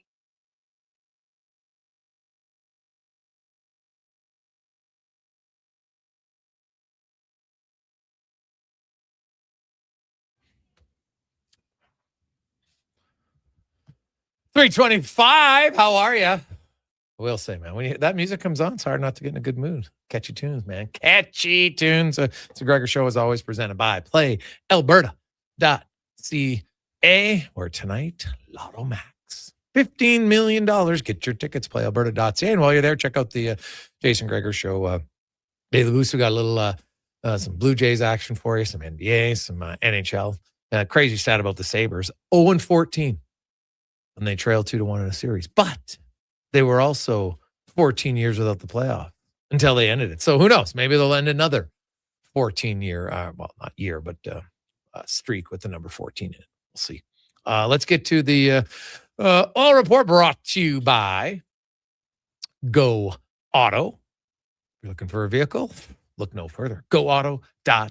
They have over 15,000 vehicles to choose from for you. Cars, vans, trucks, SUVs, you name it, they got it. GoAuto.ca. The Jason Gregor Show presents Struds On. I don't believe in tea bags. I use loose leaf tea. It is so much better than the tea bags. I'll eat tea bags. I'll Struds On. I'm not a huge DJ guy. I mean, I guess if you had me a couple glow sticks and a tight white t-shirt that I can get wet, maybe I'd be into it. Struds On. There's a lone steakhouse I used to go to down in Kentucky, and they had bowls of peanuts. I wasn't sucking on those ones. I mean, you need to have clean nut. I'm talking about the kind you get in a bag at an Elks game. You know what I mean? It's time for Struds On. Struddy, good afternoon. Happy Tuesday. How you doing? Good. What a day. What a day out here. Loving it. What are you walking, golfing? What are you doing? I'm actually going to golf. Yeah, I'm going to golf today. So I've loosened up. Hammies are loose and long and ready to hit some bombs today. Oh. All right. Well, hey, before we get going, congratulations to the Strudwick family. Your son Kane gets drafted to the WHL, and obviously, hey, Dad never got drafted and went on, so it's it's a good thing. Probably exciting to see him nowadays, right? With all the technology, kids are probably following the draft live, I would think. Yeah, it was pretty exciting. And to be honest, when I went to, I didn't even know there was a draft. That's how naive I was. So you didn't get drafted. I'm like, I didn't even know there was one. So I guess that was easy. It was exciting. And, for all the kids that got drafted, it's an exciting moment. And the ones that don't, you just prove everybody wrong. So just keep pushing either way. Yeah, that's good. The news comes out today, Struddy, that the Oilers are, obviously they've been thinking about a coaching change. They reached out to Bruce Cassidy. You can't walk this one back now. Chris Knobloch is basically, dead man walking. I just don't understand. Like, I have no problem if you feel the coach isn't your guy and you want to make a decision. That's your right as management. I just don't understand why you wouldn't have let him go. Like, usually when you make an offseason coaching change, it happens in the first week after the season. Make the coaching change, then you go through the hiring process. Yeah, a coach deserves to know kind of where he stands, right? And then now it obviously, I think it's a hard one to, as you say, to walk back. So I'm not sure what the time will be on this. And then, the Cassidy situation, he's, I guess, the next man up if he wants the job, I guess, then they can sort it out with Vegas and all that, which I think they'll be able to. So, interesting times for sure. He's a different style of coach. I think he's more, at least seems like he's more, a little bit harder and more direct. And not that Knobloch wasn't, but he did it in his own way. So it'd be a different look for this team if that's actually how it plays out over the next, 48 hours or so. One more, and then I'll get to TR. But my concern, Struddy, is the pattern in Edmonton for a decade has been head coach and goalie. Let's blame them. Yeah. Let's change them. And that's the issue. And now, hey, the Oilers got really close. Like Chris Knobloch, the first year, like they listened to him. They played better team defense, but slowly it's gone away. And now it's the coach's fault again, but the players are the ones who decide on the ice. There's no coach system out there, Struddy. You played for a lot of different teams, a lot of different coaches. Yeah. There's no coach who coaches you to turn the puck over or play loose defensively. Not in today's hockey. Mm-hmm. So that's something they have to really embrace. And then they did, like you said, when Knobloch was first arrived, they did embrace that defensive hockey. And then the PK as well, it was really good for stretches there, especially in the playoffs. So, the next guy that comes in, if, you've really got to come in and kind of somehow get that to be a consistent staple in the team's game. They're going to score enough. There's enough score. I've heard you talk about how many 20 or near 20 goal scorers they had on this team, and some might change. I get all that, but they can score, and the power play is going to score. But it's just that ability to lock down. You watch the playoffs, and the Oilers have been great in the playoffs the last couple of years for sure. Just compared to this year, you're watching a team compete and the way they're defending, whether it's Colorado last night and other teams like that. Like, if they are good at that defending and they can just shut it down. And I'll never forget when Ekholm got here, he talked about we have to be comfortable going to the third tied or 1-0 or down 1-0. And I think that is still the truth today as we sit here talking about the future of this group. TR? Oh, maybe we've lost TR. Struddy, so now the Oilers, hey, you're going to have a new coach, and I get it. You've been in rooms when the new coach comes in, and everybody really wants to, you want to impress the new coach. So will the Oilers have a good start next year? Yeah, I won't be surprised if they do. I actually crunched some of their numbers. Like their second half this year, the Oilers had massive improvements in limiting high danger chances and lots of other things. Like when they decide to play well, they're a pretty good team. And you know what? If all four of your centers aren't hurt, you're probably going to be pretty good. It's just a matter of, can they do it consistently when the chips are down? That's going to be the question for this team. I think that's all correct. And I agree. I mean, I think that they're not as bad as the outcome would look this year. Losing the first round of the Ducks, I don't think they're that level. But they probably weren't also the team that could have got to the Stanley Cup final. So there's somewhere in between, and that's kind of a gray area to be. So the GM, has to figure out how to make this team better. And stronger in some ways. Then you've got the new coach coming in. He has to find a way to get the players to believe in what he's selling. Whatever that is, whatever he's selling, he has got to get them to believe and dial it in. That starts with your top player, your core. So whoever's the coach, I'm guessing that rather quickly, that guy would go and try to travel and meet the core one-on-one. That's what I would do. Sit down and talk to them. Hey, this is what I'm thinking. This is what I want. Can I give me a chance here to do this? And I need you to back me. It's not just doing it on ice. You have to actively say it in the room. Hey guys, remember, we got to be this. This is how we have to play. This is how we're doing, and get it. So that becomes the culture in this group, because they're going to score. That's never going to be the problem with this team. It's going to be making sure they can defend. And, think of how many times this year they got down by a couple, then they race back and play the same guys all the time to try to get back into it. Like that's not really hockey. Like that's not a winning recipe. So right from day one, right through the end, they'll be able to do it. Now, that being said, they will be fresher for sure. They'll be healthier. There'll be some fresh faces in this group. And I think they'll be a highly motivated group because they'll be pissed off over the way things went the last year. Struddy, Quinn Hughes played over 34 minutes last night. Yeah. So at what point now everybody's different. So, I mean, who knows? I can't speak for Quinn Hughes. But I mean, at some point it's too much. You wouldn't play him 44. So, I mean, do you think that's a smart move? I mean, I know it's either 2 games to 2 or 3 games to 1, but what do you think of that? And what would be the limit? Well, first off, what a play by Quinn Hughes on that backhand pass from the blue line down to Sturm. I mean, that was unbelievable. Picking that puck up, jumped in the middle. So this is what I would say. 34 minutes wasn't enough because they still didn't win, and they're not going to win that series. They're not good enough. Quinn Hughes is an amazing player. They've got good D back there, but their number one center just isn't good enough. Like whether it's Hartman or Eck, any of those, they're really good players. They're second, third line center. They're not number one center. So that's something that Billy's going to have to figure out to try to add.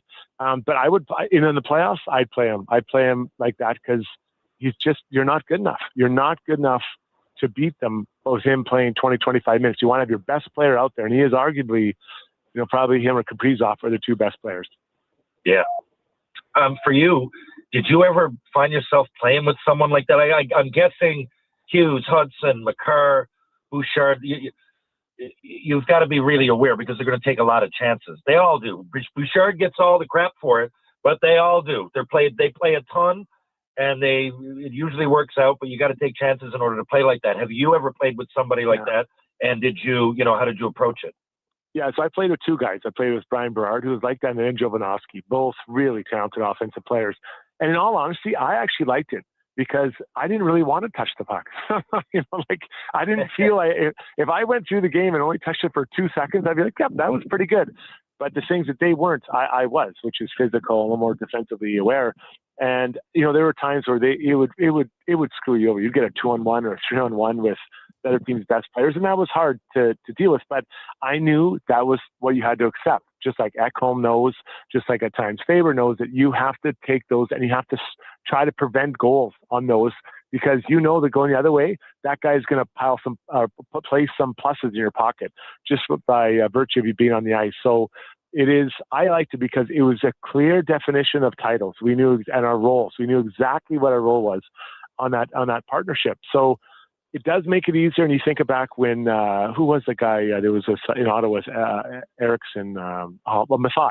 He knew, I heard him talk about it. He's like, I know what my job is back here. And it's true. You do know. So it does in that way make it easier, especially for a defensive player. If you're more offensive, like a Middleton, when he plays with Quinn Hughes, he can stay back and he knows what his job is. But maybe Faber wants to get up there a bit more. But you still have to know that you're still the backup singer anytime you're on the pairing with a guy like those people. Jason Strudwick joins us. So, Struddy, you what do you make of the Oilers' blue line moving forward? Is Connor Murphy a must re-sign for you this offseason? Yeah. So my priority, number one, you've got to sort out the net minding. That is the number one job, and I don't know what it's going to look like. Is it the 2 guys who are there and you re-sign Ingram or whatever? But that the number, you figure out your money from there. And then, yes, Murphy is to me the number one guy because I think he really brings identity to Darnell Nurse's game, and they are a solid second pair. And we saw in the playoffs, they were good in the playoffs together in that. And then you figure out your money after that. So it's goalie, Murphy, and then everybody else after that. And I'd love for them to re-sign Kapanen. I mean, you see that deal for Charlie Coyle today? I was a bit shocked. He's 34 years old. I think that's a pretty pretty big purse they're handing him with, what is it, $36 million in it until he's 40. I don't know if he'll still be rolling at quite that level. So Dickinson, I mean, I wonder what he's going to get now. But yes, Murphy for me is a must signing. And you said you think he's into it. So I'm going to try to get that done as soon as possible. Yeah, well, I'll say this about Coyle. Remember, Brad Marchand was 37 when he signed his 6-year extension last year, right? So he was, now people are freaking out about Coyle. I'm like, dude, he's 3 years younger. But it shows you, hey, teams, there's now, like, free agency in the NHL isn't what it was, because now the salary cap going up as high as it is, not all the teams are going to spend to the cap. And I think that's what's maybe gotten lost here a little bit. Yeah, like the salary cap, it's going to be $113 million next year. All that's going to happen in the next few years, Struddy, is we're going to see now there is a floor that you have to get to. So, but I won't be surprised if in 5 years we're back to a separation of haves and have-nots in the NHL. Yeah. And you're going to see teams, because some of these teams, the salary cap's going up $9 million. Like, they can't just keep increasing costs. Like, I know Edmonton does it, but trust me, I hear it from lots of season ticket holders. They're done with always having to have a 7% increase and then a massive increase in the playoffs, right? Like, lots of people are like, I'm done. And each year, if it eventually more people are like, I can't do it. So in non-hockey markets, like, how much more money are some of these teams? You watch. I look at this year's salary cap, and what's the cap space of a lot of teams? Like, Anaheim was, I think, $10 million out of the cap all year long, and they've done very well because they're in a time where their young players don't need contracts. Now some new ones will, but I won't be surprised, Study, to see that teams will say, if I really want my guy, I'll pay him, and whatever, I'll live with it, because we're not too worried about the cap. Like, even Columbus, they jump up. They're not going to be a cap team next year, even by paying Charlie Carl this much money. Yeah, this much money. Yeah, it's an interesting thing to think 5 years from now you'll have, that have and haves not, something that we just try to get rid of. A number of years ago when we took the cap on in the first place. So that would be an evolution of whatever that is. Be about 25 years it would take to get to that point. So if that happens, that would be quite the shocker. Then how do you, because I'm sure some teams will want to reel that in again. Because now if you have, one team spending 20 or 25 million more, that's a lot of good players that you're able to put onto that team. For sure. Lastly, when you look at Anaheim and Vegas, they played 4 games. It's sawed off. Now it's a best of 3. Have you seen anything? Because it's kind of a Jekyll and Hyde series. One game, Vegas looks really good. The next game, Anaheim looks really good. So where do you come out after 4 games? Do you have any better sense of which team you like? Yeah, I think that the longer it goes, the better it is for the Ducks, because guys, it's playoffs is difficult, right, to play, and I think they're trying to figure out as individuals and as a team what they're all about. For the most part, a lot of those Vegas guys have been through it already. And Stone not playing all the games, that definitely challenges Vegas. But I do think the longer it goes, the better it is for the Ducks as we move forward here. Struddy, have yourself a wonderful day. By the way, is Elkman coming back this year? Are you getting back? Are you only like a fair weather fan? What's happening? Yeah, it might be time to get the old rack out and, a nice sunny day, put the big rack out there for everyone to see, and get the front row seats. So maybe it'd be a nice surprise. I'll have to pick a game when all the fans want to see her. Well, you pick a game, Struddy. We'll see. We shall see. Have a good one. We will chat with you next Tuesday. See you, boys. Hey, buddy. Let's go. That's Jason Strudwick from Got Your Back podcast. We'll come back. We got 5 questions. Gregor, Ryan, Halley on Sports 1440, sports1440.ca. Your protein drink should work as hard as you do. That's why Booster Juice is hitting the gym harder than ever, brother. Meet your new gym buddies, the Way Too Good and Green Gains Booster Mixers. 2 new ripped and refreshing menu options that bench some serious protein. Perfect for pre or post-workout. Way Too Good and Green Gains Booster Mixers taste like motivation. So what are you waiting for? Let's go! Booster Juice. Canadian born, blending since 1999. What's that? Is that actually spring? Like no snow squalls or bad weather tomorrow? It's actually spring? Well, GS Construction welcomes the warmer weather because that means we can really get to work. Now, it doesn't matter if there was bad weather. This is our time to shine. But we can't do it without good people to do that work. That's why GS Construction is hiring pipe layers, topmen, and heavy equipment operators. If you want to join a team who loves their work, visit gsconstruction.ca today. What if you could hire motivated, safety-trained youth with no risk and funding to support you? At Careers the Next Generation, we make hiring easy with funded internships across Alberta in trades, IT, forestry, and more. Interns are WCB covered, complete high school accredited safety trained, and arrive ready to contribute from day one. With 42% of RAP students completing their apprenticeship by age 22, you get skilled workers faster. Spots are filling up. Visit careersnextgen.ca today. The tents are up and the deals are out. The Brick's biggest sale of the season is on now. Take up to 60% off clearance items in the tents.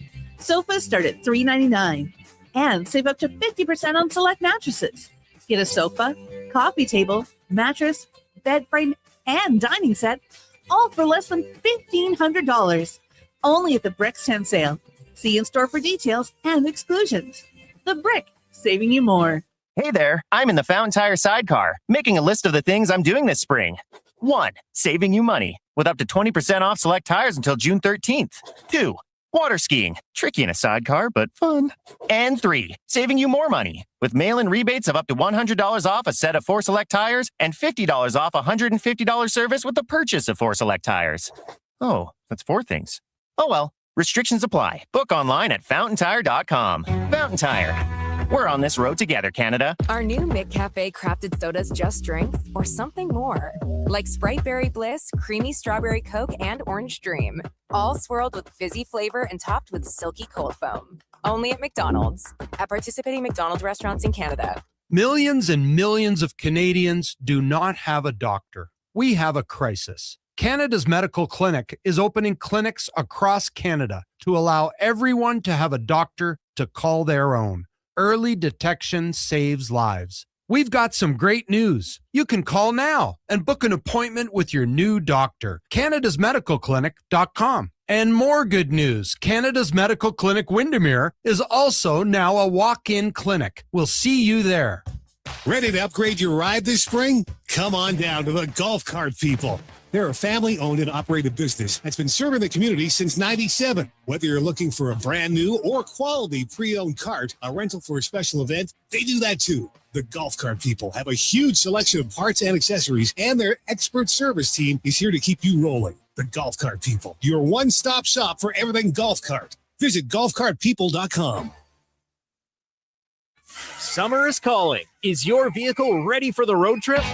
Get ready for the season at Nisku Ford with offers that turn up the heat. Right now, you choose how you save. Finance your new vehicle with rates as low as 0%. Or choose massive cash rebates as high as $12,500. Whether you're hauling the boat or packing up the family, we have the Ford you need for your summer adventures. Start your summer upgrade at niskuford.ca. Nisku Ford, above expectations.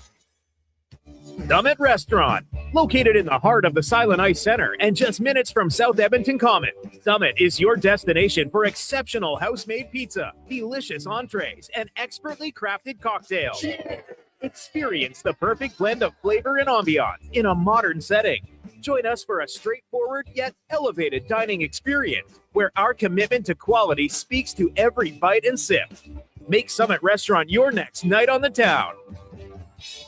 Scott McGilvery here, HGTV host and renovation expert. The one upgrade I know homeowners will love, better, fresher Culligan water straight from the tap.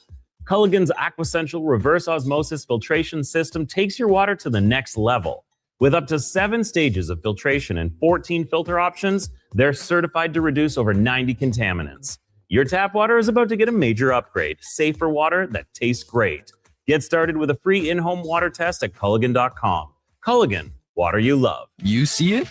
Fusion Promo Marketing can make it. Fusion makes high-quality, memorable promotional products for businesses, sports teams, and corporate events. From vision to reality, get noticed and remembered. Fusion with a Z. Promomarketing.ca. Portions of this hour brought to you by UL, helping you finish your electrical project is their goal. From pot lights to electrical panels, the gear you need is at UL.ca or in person at one of their Edmonton area locations.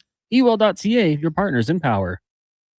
The Jason Gregor Show, the best of Edmonton sports talk and beyond. This is Sports 1440. Presented by PlayAlberta.ca, Alberta's only regulated online gambling website.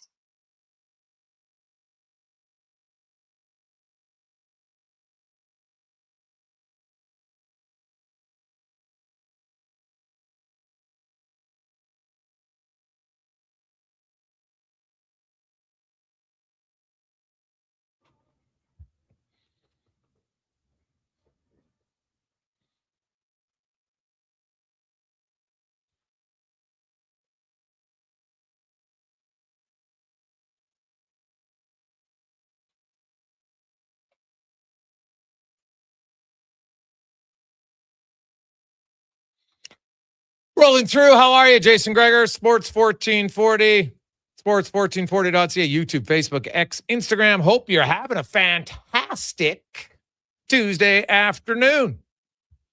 Got a special guest coming up next hour. Recent first-round pick of the National Football League. So should be fun times. Now let's get to 5 questions brought to you by The Brick. And right now, through until Thursday, the tent sale is ongoing. And, man, you can get a lot of stuff. 60% off clearance mattresses, appliances, furniture, and electronics, countertop microwaves for under $100 at The Brick and thebrick.com. It's time for 5 questions on the Jason Gregor Show. All right, guys, we saw the reports this morning, obviously, for Frank Saravalli. In your opinion, who do you guys think is the most likely candidate to be the Oilers head coach next season? Well, hey, man, I'm just going to say Bruce Cassidy. There you go. I really don't know where else to go with it. Yeah.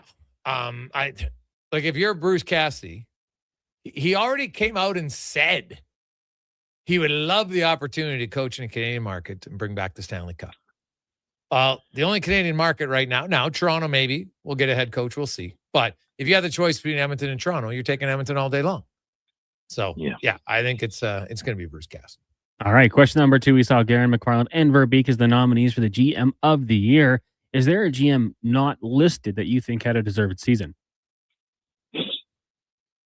You know what? I like the fact this used to be announced, after the 4 conference final teams were announced, and it was always 3 of the guys in the conference final. I always thought it was kind of a joke. I'm like, so you're not even basing, because some years the guy made no trades, but his team made it to the conference final. Oh, he's a finalist. I'm like, what? No, I honestly, you look at Verbeek made some moves that helped his team. Garen, obviously, the huge trade was massive. Look at Colorado's year.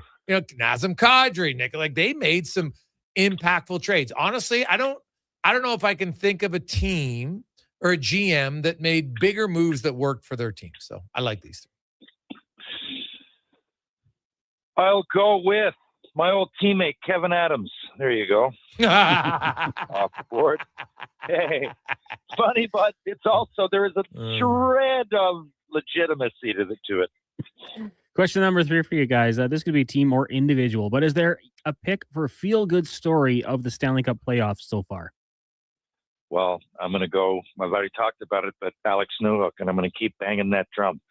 And it's great to see him succeed. He's a great kid and person, human being, and I'm going to go with that. Feel good. So that's a good one. I'm going to go with. I'm just going to go with the Taylor Hall, Stan Coven, Blake line, because that trio has been dominant, and not many people were expecting them. Stan Coven wasn't going to be a good number 2 center, and there's lots of questions about it. So I'll go with the entire trio because they've all been great. And not to rub salt in the wounds, but I'm going to say Mitch Marner, just because all he had to go through last year to lead the playoffs in points so far. Cool story. Question number 4 for you guys. We know it's been a tough start to the year for Vlad Guerrero Jr., 2 home runs on the season. How many will he finish with this year? Ooh, God, was on pace for 8. I think he had 24 last year, Cons? Honestly, it's crazy that he would go from not hitting home runs, and the playoffs comes, he's just mashing everything, and you're like, okay, he's back, and now he's not. I'll still say he figures it out, but I'll say 22. I don't think he's going to hit 20. I got no reason to really think it other than things that happened well into the past, because he looks now like he is lost. His swing even. I'm going to say 16. All right, that would be just 1 more than his rookie season. Question number 5 for you guys today. I don't know if you missed it. Homer Simpson's 70th birthday. An iconic character, no doubt. So in honor of that, give me your top 3 TV characters of all time, any genre. This is extremely, extremely difficult. So to actually sit there and go top 3, I don't know what that would take, hours, or is it all subjective? It's just off the top of my head. I could tell you my top 10, but I'm just going to give you 3 that jump out to me. Job Bluth from Arrested Development. Good one. Yeah, I love Job. I'm going to go with Mr. Burns from The Simpsons. Yeah. And now it's tough ground because you're going what is my favorite shows? And I'm going to skip Seinfeld. I'm going to say Larry David with Curb because he's kind of involved in the other. It had to be one of those. They're my favorite shows of all time. I will go a little bit off the board and say Larry David. All right. Cons, I did actually, when you sent this question out earlier, I had a little bit of time to prep and I was like, God, there's, so I'm starting to think of like who my favorites are, but just because they're my favorite doesn't necessarily mean they're best actors. So, and I can't go with actors on show. I never watched Breaking Bad. Everybody loved Walter White. I never watched it, so I can't. So he's out for me. I'm not saying he isn't good. I never watch it, but I'm going to go in no particular order. Tony Soprano, James Gandolfino. All right. He was unreal on The Sopranos. So Gandolfini, yeah, isn't it? James Gandolfini, yeah. What did I say? Gandalf? Yeah, I probably just didn't finish it. Yeah, Gandalf. That's Gandalf the Grey, but I'm talking Gandolfini. So, he was, he was ruthless, but then also he was like vulnerable at the same time. So, quite like Tim, I'm going to go Omar Little from The Wire. The Wire. Oh, The man, Wire, I yeah. thought he was unreal. I love that. And I'll be honest, I never watched The Wire. I watched it later on. And I was like, oh my God, this show is so good. Like, I love that show. And I'm going to go, and this one's a little bit of my favorite, honestly, but I'm going Kramer, Michael Richards, just for pure, like, I think being funny is hard. I think it's harder at times than other genres to be, and he was unbelievable at physical comedy. He had some great lines, no question. He did a lot of it things like obviously his character and how they wrote him was great, but just how he played it was fantastic, man. Like there's so many different scenes when I look at him and how he did it so smooth. Like remember the one time when he's sitting at the bar and he's smoking the cigarette and he's drinking the beer and then he has it in his mouth and I'm like, how the hell is he doing that? Like he was so funny. Well, like, it's funny. Ryan McDonald, who plays McD Michaels on Shoresy, he was talking about that, and he said if you just read Seinfeld, read the script, Kramer's not close to as funny, and they knew that, and they just start a lot of what he does. You don't even realize. I mean, it's really funny, and clearly he's a little bit physical, but when you really look back at it, the way that he presents that character, and not just falling over the couch. I mean, just. It's all amazing, the humor that he brings to it just by being himself. Yeah. Oh, I know. It was like so many of his lines, how he delivered his lines. Like, oh my God. Like, remember, hey, you're just attractive as everyone else. You just need a nose job. He just said it. Oh, yeah. He said it so just matter of factly. And Elaine was like, Kramer. And everybody else like, you can't say that. He's like, why? She's beautiful. She just needs a nose job. God, it was so funny. And, hey, that's we have similar tastes because those 3 would have been in my top 10. Yeah. I juggled with all of those guys as well. What do you got, Cons? I had Soprano in there as well, but I had some backups just in case. So I'll take Bobby Hill from King of the Hill. I've got Michael Scott and Jon Snow from Game of Thrones. Bobby Hill, like the kid? Bobby Hill, absolutely. Really? He is hilarious. He's a weirdo as well. But you go back to like the earlier seasons, he's so funny. So Bobby Hill. And then honorable mention, Ron Swanson from Parks and Rec. The other guy I had was Tyrion Lannister from Game of Thrones. Peter Dinklage. Like he was really good, man. His character was fantastic. Another guy whose character was pretty, and I know obviously it had to do with the era, but just how he did it, I thought Don Draper in Mad Men was pretty good. Yeah. And fantastic. Honestly, I got to go with I got to find her name, and I'm gonna say she was so good because she annoyed the hell of me. But part of me thinks that you know what, then you're doing your job. The mom in Animal Kingdom.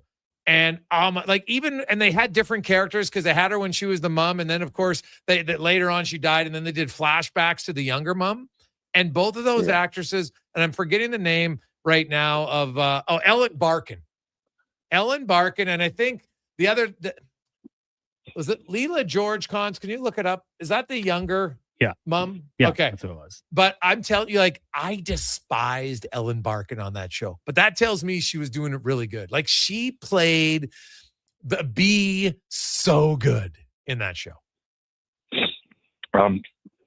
I will. I'd be remiss not to mention, at the very least, Carol O'Connor. Great as well. Yeah. All in the Archie Bunker, All in the Family, and he's just doing a fantastic job of acting, because when you see him interviewed, it almost takes you aback. He's a completely different person, but that's one of my favorite characters ever in anything.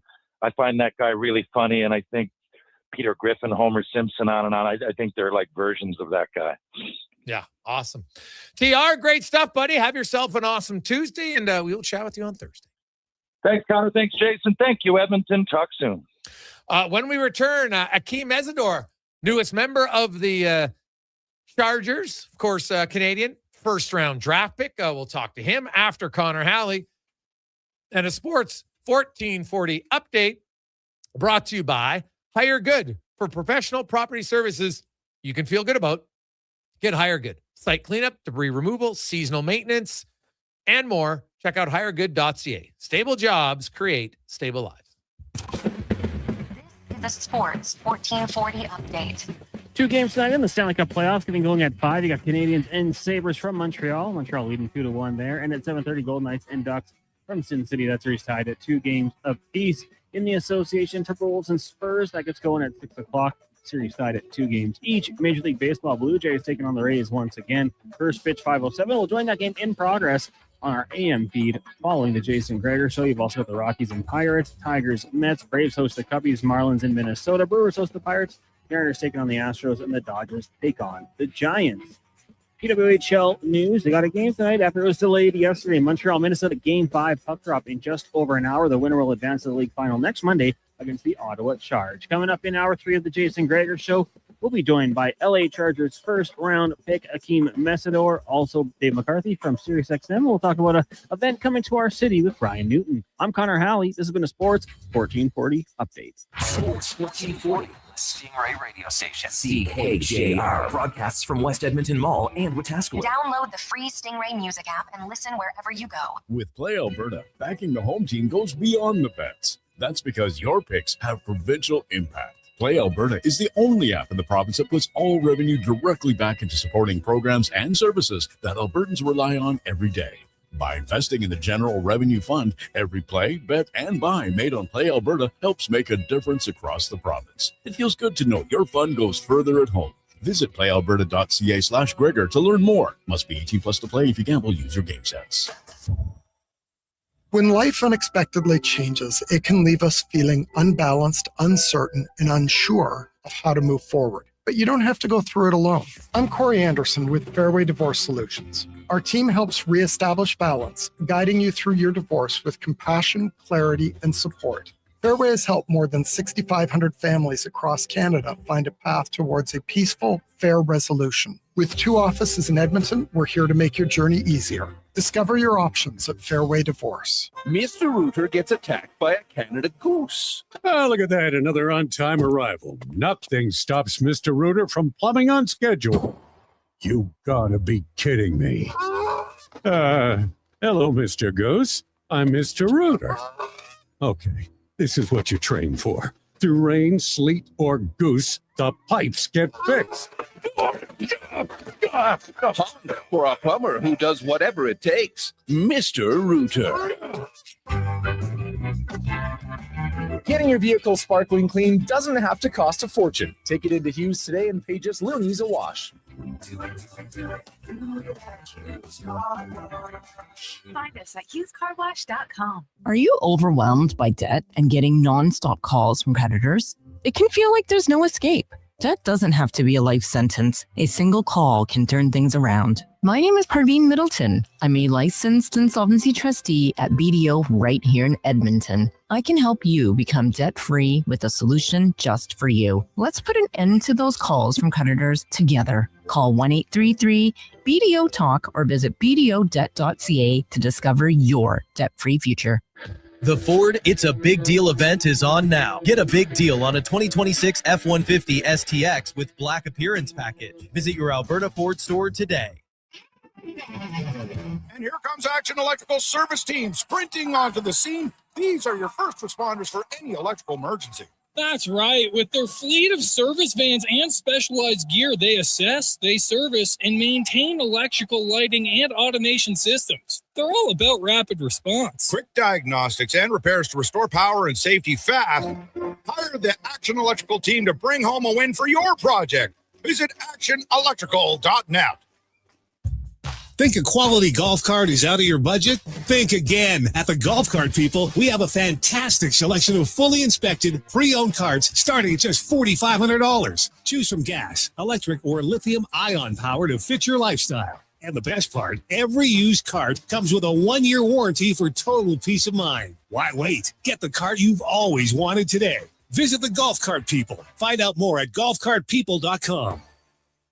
Say hello to your new favorite drinks. Introducing new McCafe Refreshers. Icy cool, undeniably refreshing, and available in 3 flavors. Strawberry watermelon, mango pineapple, and blackberry passion fruit. Only at McDonald's. Home ice advantage is real at the rink and on your windows. Novo Blinds is Edmonton's own custom manufacturer, trusted by customers around the city. Factory direct pricing with the fastest turnaround around. Book a free in-home consultation at novoblinds.ca.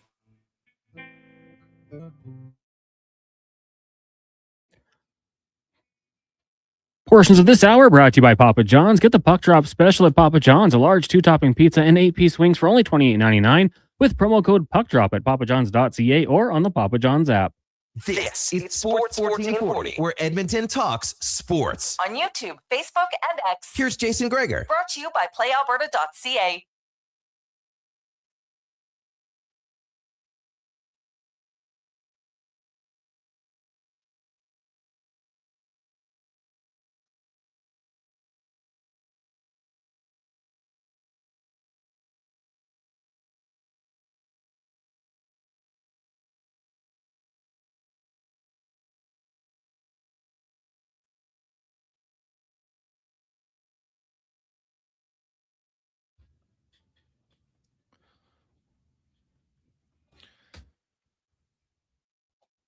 It's after 4 o'clock, Sports 1440, sports1440.ca, YouTube, Facebook, X, and Instagram. Hope you are having awesome Tuesday afternoon. Of course, playoffs in the NHL continuing on tonight. You got the Canadians and the Sabres. Sabres going with UPL in goal tonight. Carrick is still out. They're also going to bring in Shen on the defense, so 3 lineup changes for them. Meanwhile, the Ducks and Vegas down to a best of 3.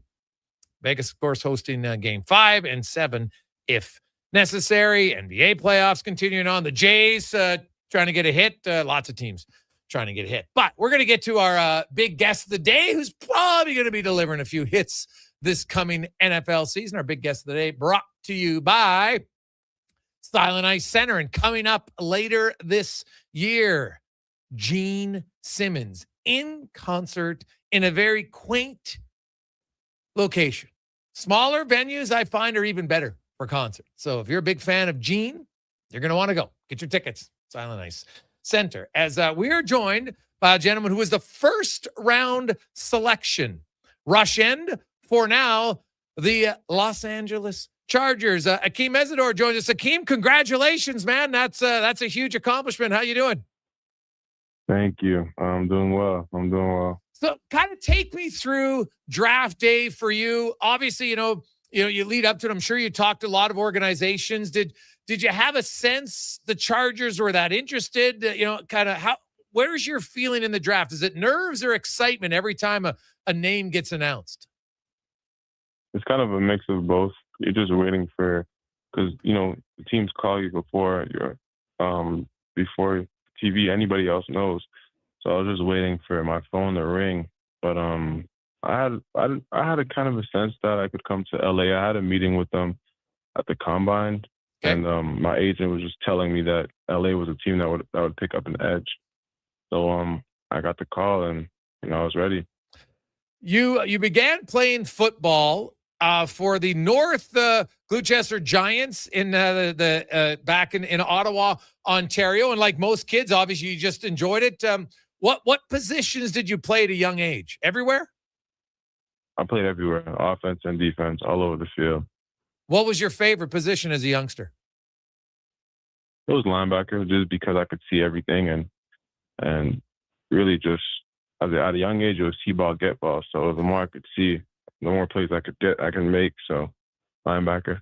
And fair to say then, because you played offense and defense, you liked hitting rather than getting hit? Of course. You love delivering a hit and, putting the pain on people. What about scoring touchdowns, though? That's kind of a good thrill. Yeah, it's fun. It's fun, but it's nothing like smacking somebody and getting a turnover. Hey, spoken like a pure defensive guy. I love it. So when did you ended up having to go to Clearwater, Florida for high school, Hakeem, and obviously you're pretty young to move away, which hey, for a lot of athletes, you got to make a tough decision at a young age on moving away and trying to test yourself against top level competition. Was that an easy move, easy decision for you? Yeah, it was easy. There was no question about it. Of my high school career, I was working towards playing football in the States. So when the opportunity presented itself, it was no question. And then, of course, you get to college, unfortunately, timing just due to the COVID, right? And, there's games are canceled and, people get extra years playing. And so you're in West Virginia for a bit. Then you transfer to Miami. And obviously that worked out extremely well. Coming out a little bit later, what do you feel is the benefit for you coming out, at the age of 25 now into the NFL? I'm sure you maybe thought, hey, I could have come out at 24, maybe if need be, but how much better of a player are you because you're a little bit older? I think, it's a benefit. It benefits both me and the team. They're getting a more mature player, somebody who understands football and the playbook, somebody who's self, I correct myself. A lot of the time I'm very hard on myself. And, all BS aside, I'm really here to work and play football. Hakeem Mesidor joining us here on the Jason Gregor Show, first-round pick of the LA Chargers. Now, Hakeem, you go from playing with Ruben Bain with the Hurricanes, and now your teammates Khalil Mack with the LA Chargers, a future Hall of Famer. I just want to ask you, when you look at these guys that you have played with and other players, some of the greats that do what you do in the NFL, who are some of the guys you look up to and kind of pick things from their game when it comes to the pass rush moves? I didn't watch a lot of NFL football. I really just played the video game. But one guy throughout college that I watched a lot was Trey Hendrickson when he played for the Bengals. We're similar size, and I feel like we have a similar game. And I just want to see how because he had a 17.5 sack season. He led the league in sacks, I think, in 24. So I just wanted to see what he did, what was so special about his game, and see how much I can put that into my game. When it comes to stories with Jim Harbaugh, there's lots of stories from players, their first interaction with them. I'm sure you would have sat down with him, met him at the combine. What's it like being coached by Jim Harbaugh, and do you have any kind of Jim Harbaugh stories yet? No, I don't have any Jim Harbaugh stories yet. I haven't been around him enough. But it's awesome to be coached by him. When you go back to, when you did transfer away from West Virginia, what was it about the Hurricanes over USC, Auburn, some of the other schools that had trying to recruit you? Really, it was Coach Cristobal and his vision and the way he talked about it. He's a hell of a recruiter, so I knew he was going to bring some ballers into the facility. I had coaches like Rod Wright. I had Jason Taylor, Joe Salavea, Todd Stroud. So I had a bunch of there's just so many people with so much experience in that building. I knew that if I just, ask questions, listen, and work my butt off, I was going to be able to get to wherever I want to. Hakeem Mesidor joins us, of course, first-round draft pick of the Chargers last month in the NFL draft. And Hakeem, you come across, sound like a very calm, poised guy. Obviously on the field, very different. Linebacker mentality, you got to be ferocious. And is it a little bit of a personality switch for you, right? You come across right now just very kind of calm demeanor. I've seen interviews before from you, and that's kind of who you are. Are you a little bit of a different person on the field? Yeah, when it comes to football, I'm really competitive and I don't want to lose. But I don't know what it is, but a flip just switched, and there's only one way I know how to play the game, and I don't have to talk myself into it. It's just how I do it because I want to win. Did you find that you had that at a younger age, or is that something you've developed? Because, guys can have the switch, but it's hard to do it all the time, right? Consistency is the hardest thing. There's lots of really good athletes, but the best ones who make it to the NFL and first-round picks, usually the ones who can do it consistently. Have you always had that, or is that something you kind of had to work in over the years on the field? No, I've always had it. Doesn't matter what sport I was playing. Like, I remember in high school, I was playing volleyball, and I was just, even then, I would just go crazy. I'd scream, even though it's not a contact sport. Like, I'm spiking the ball, I'm screaming in a dude's face. Like, this is not really who I am. But when it comes to sports, when it comes to competing, I don't know. I want to win. Yeah, well, I love the honesty, because it is true. Like, there's just something that kind of there's an internal fire in you, obviously, that when you get in that competition. Now, are you that way if you're playing checkers, or is it only sports?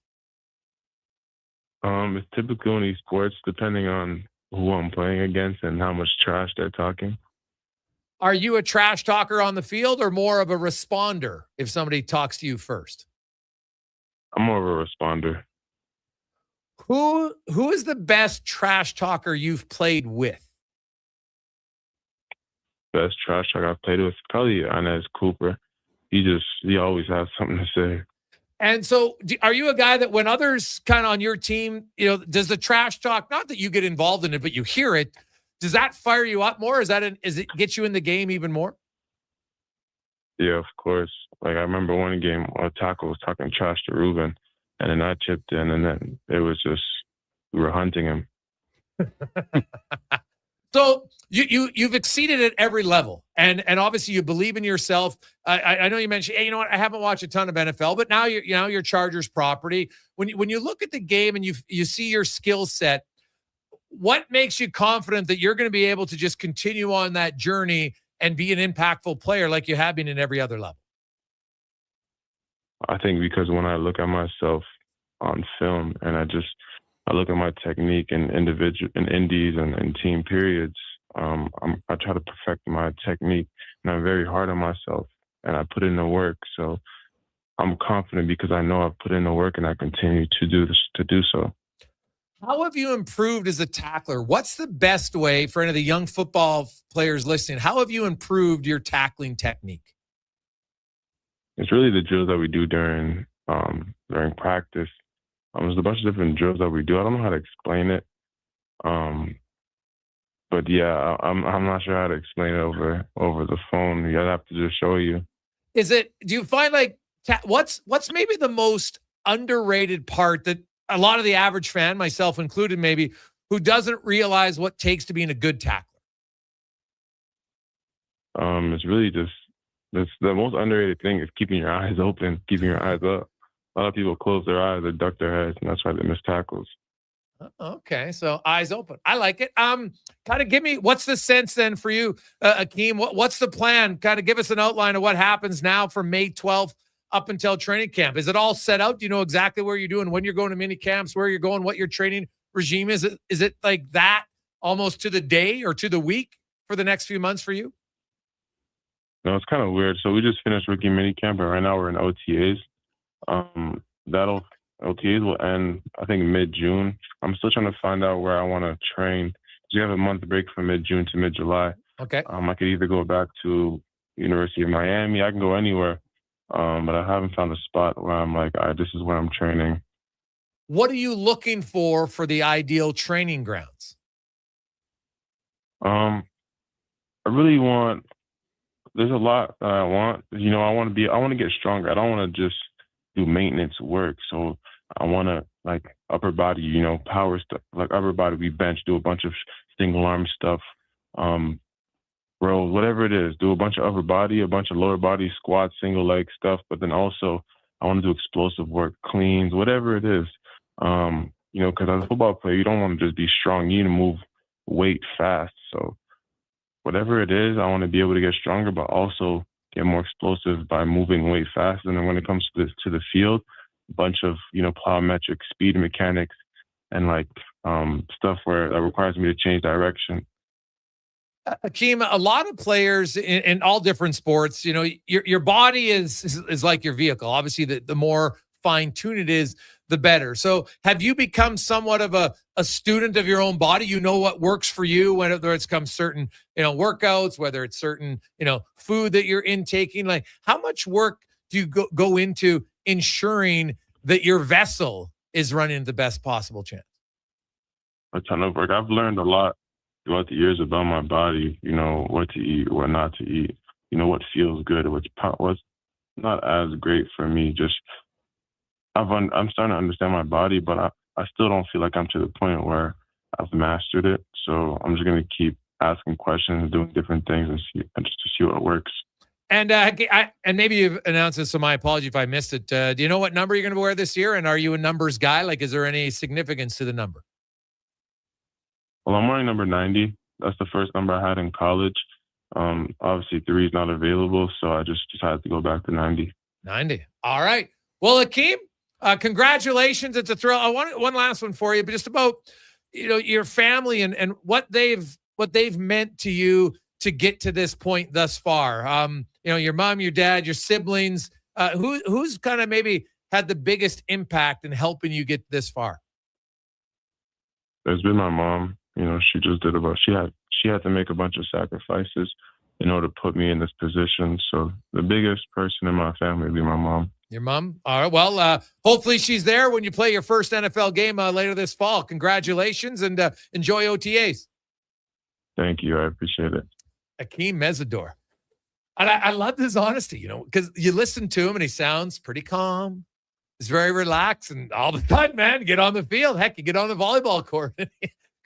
He is a big dude, 6'3", 260, and he can move. Imagine playing volleyball against that guy. All of a sudden, he spikes and he just gets in your grill. Now, volleyballs are pretty damn athletic. Like, those guys got some hops, no question, but not many of them are 6'3", 260. So a little bit leaner than the football players. But Cons, you're obviously a Chargers fan. I'm sure since they drafted him, you've been looking at all the tape. What's your expectations of Mesidor? And is he going to start on the defense? Well, I mean, I like that volleyball competitiveness, because Jim Harbaugh's thing is competitors welcome. So you want a guy who competes at everything he does. That kind of sounds like what he is. He'll get in there rotationally. Khalil Mack obviously is kind of the guy, but he's lost a step. Tuli Tuipulotu was a Pro Bowler last year, so he's going to be another one to watch out for. But the Chargers do like to run what they call kind of the NASCAR package, where you're going to send. It's basically getting after the quarterback, and he's going to get a lot of reps there. The rotation will be there for sure. I expect him, especially in passing downs, to supplant what Bud Dupree would be getting out there for. So yeah, he'll be playing quite a bit, I would think. And you go back and you look at his college career. The production at Miami last year was there. The motor is there. I feel like teams just saw that age and said, that's the problem, and that's why he slipped and fell as far as he was. But for the Chargers, a team who I think are in a window where they think they can win, it makes a lot of sense. And I liked hearing it. It sounds like this guy's all business. Do you see him more as a linebacker, or is he going to line up at rush end sometimes? I think end for sure.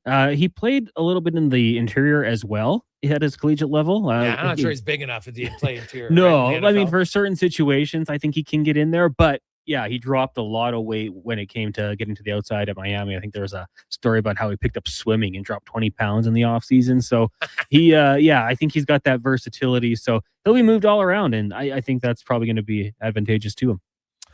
Awesome. There you go. Good job lining that up. When we return, Dave McCarthy will join us. We've got Newton, Speck, Cam Tate on a busy Tuesday edition of the Gregor Show, presented by PlayAlberta.ca. Who's that working on the underground utilities over there? All-Star Construction, that's who. What about the street lighting? Yep, All-Star I've always Construction. had it. Didn't matter what I directional was drilling, playing. hydrobacking, I remember in high school renewal, playing and volleyball, and I was telecommunication work. Yep. even then I Yep. was, I don't know, I was And just since so crazy. 2009, I All-Star scream, it's Construction not has a been contact doing all sport. that Like, and I'm more. spiking the Shaping ball, and I'm building Edmonton screaming communities for into land space. developers That's just all not around really who I Edmonton. am. But That's what when it All-Star comes to the Construction sport, is all when it about. comes to competing, What Papa I don't know, I John's, just the spinach I want to Alfredo win. chicken tomato pizza. Say it with me now. Spinach Alfredo sauce, grilled chicken, fresh Roma tomatoes, all on our fresh, never frozen pizza dough. 4 favorites, 1 pizza. So let's run it back. The Spinach Alfredo chicken tomato pizza. Right now, a large for just $18.99. Delivery or carry out. Better ingredients, better pizza, Papa John's. Hey, hon, I'm getting expressions and images to frame my hockey card collection in the man cave. Perfect. I'll come with you and bring our wedding photos. For sports memorabilia and family treasures, think Expressions and Images, your local custom framer since 91. You name it, we frame it. The job isn't done until the last load is hauled, and having a semi-trailer out of commission is not an option. Whether replacing or adding to your convoy, Edmonton Trailer has a huge inventory of new and used semi-trailers, trusted by the gravel, logging, oil field, fluids, and freight industries. Find a trailer right for you online or at one of their 3 locations. For sales, service, parts, rental, and finance, when you're in it for the long haul, Edmonton Trailer. With Mortgages to Go, you'll be good to go. Mortgagestogo.ca says yes when the banks say no. That's why Alberta has trusted Mortgages to Go for over 23 years. If you need cash and have equity in your home, you're approved instantly, guaranteed. Call 1-888-888-5998. That's 1-888-888-5998. With Mortgages to Go, you'll say, I'm good to go.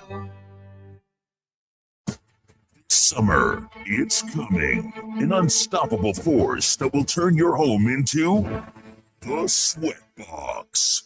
Don't live in a summer blockbuster. Pro Solutions is your one-call-solves-it-all expert for AC repairs, tune-ups, and new installations. With fast appointments and flexible financing, we'll make sure your home story has a comfortable ending. AC season is coming soon, so book today. Lock in pre-season pricing today. Visit prosolutionsinc.ca to schedule your service today. Fuel prices got you down? Subaru's here to pick you up. Subaru's electric and hybrid vehicles will save the day, helping you go further for less. Prefer a gas vehicle? Subaru Crosstrek and Impreza are built to keep costs low without sacrificing capability. Crosstrek was named 2025 Auto Trader Best Subcompact SUV, and Impreza has earned top safety pick recognition for 17 years running. Welcome to Uncommon. Welcome to Subaru. Visit Subaru.ca.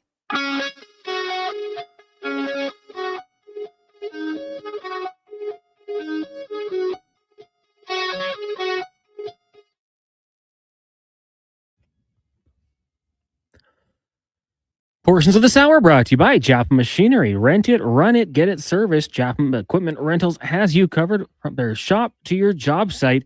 Alberta's construction pros have counted on Japa for rentals and service since 1972. JapaMachinery.com. This is Sports 1440, where Edmonton talks sports. On YouTube, Facebook, and X. Here's Jason Gregor. Brought to you by PlayAlberta.ca.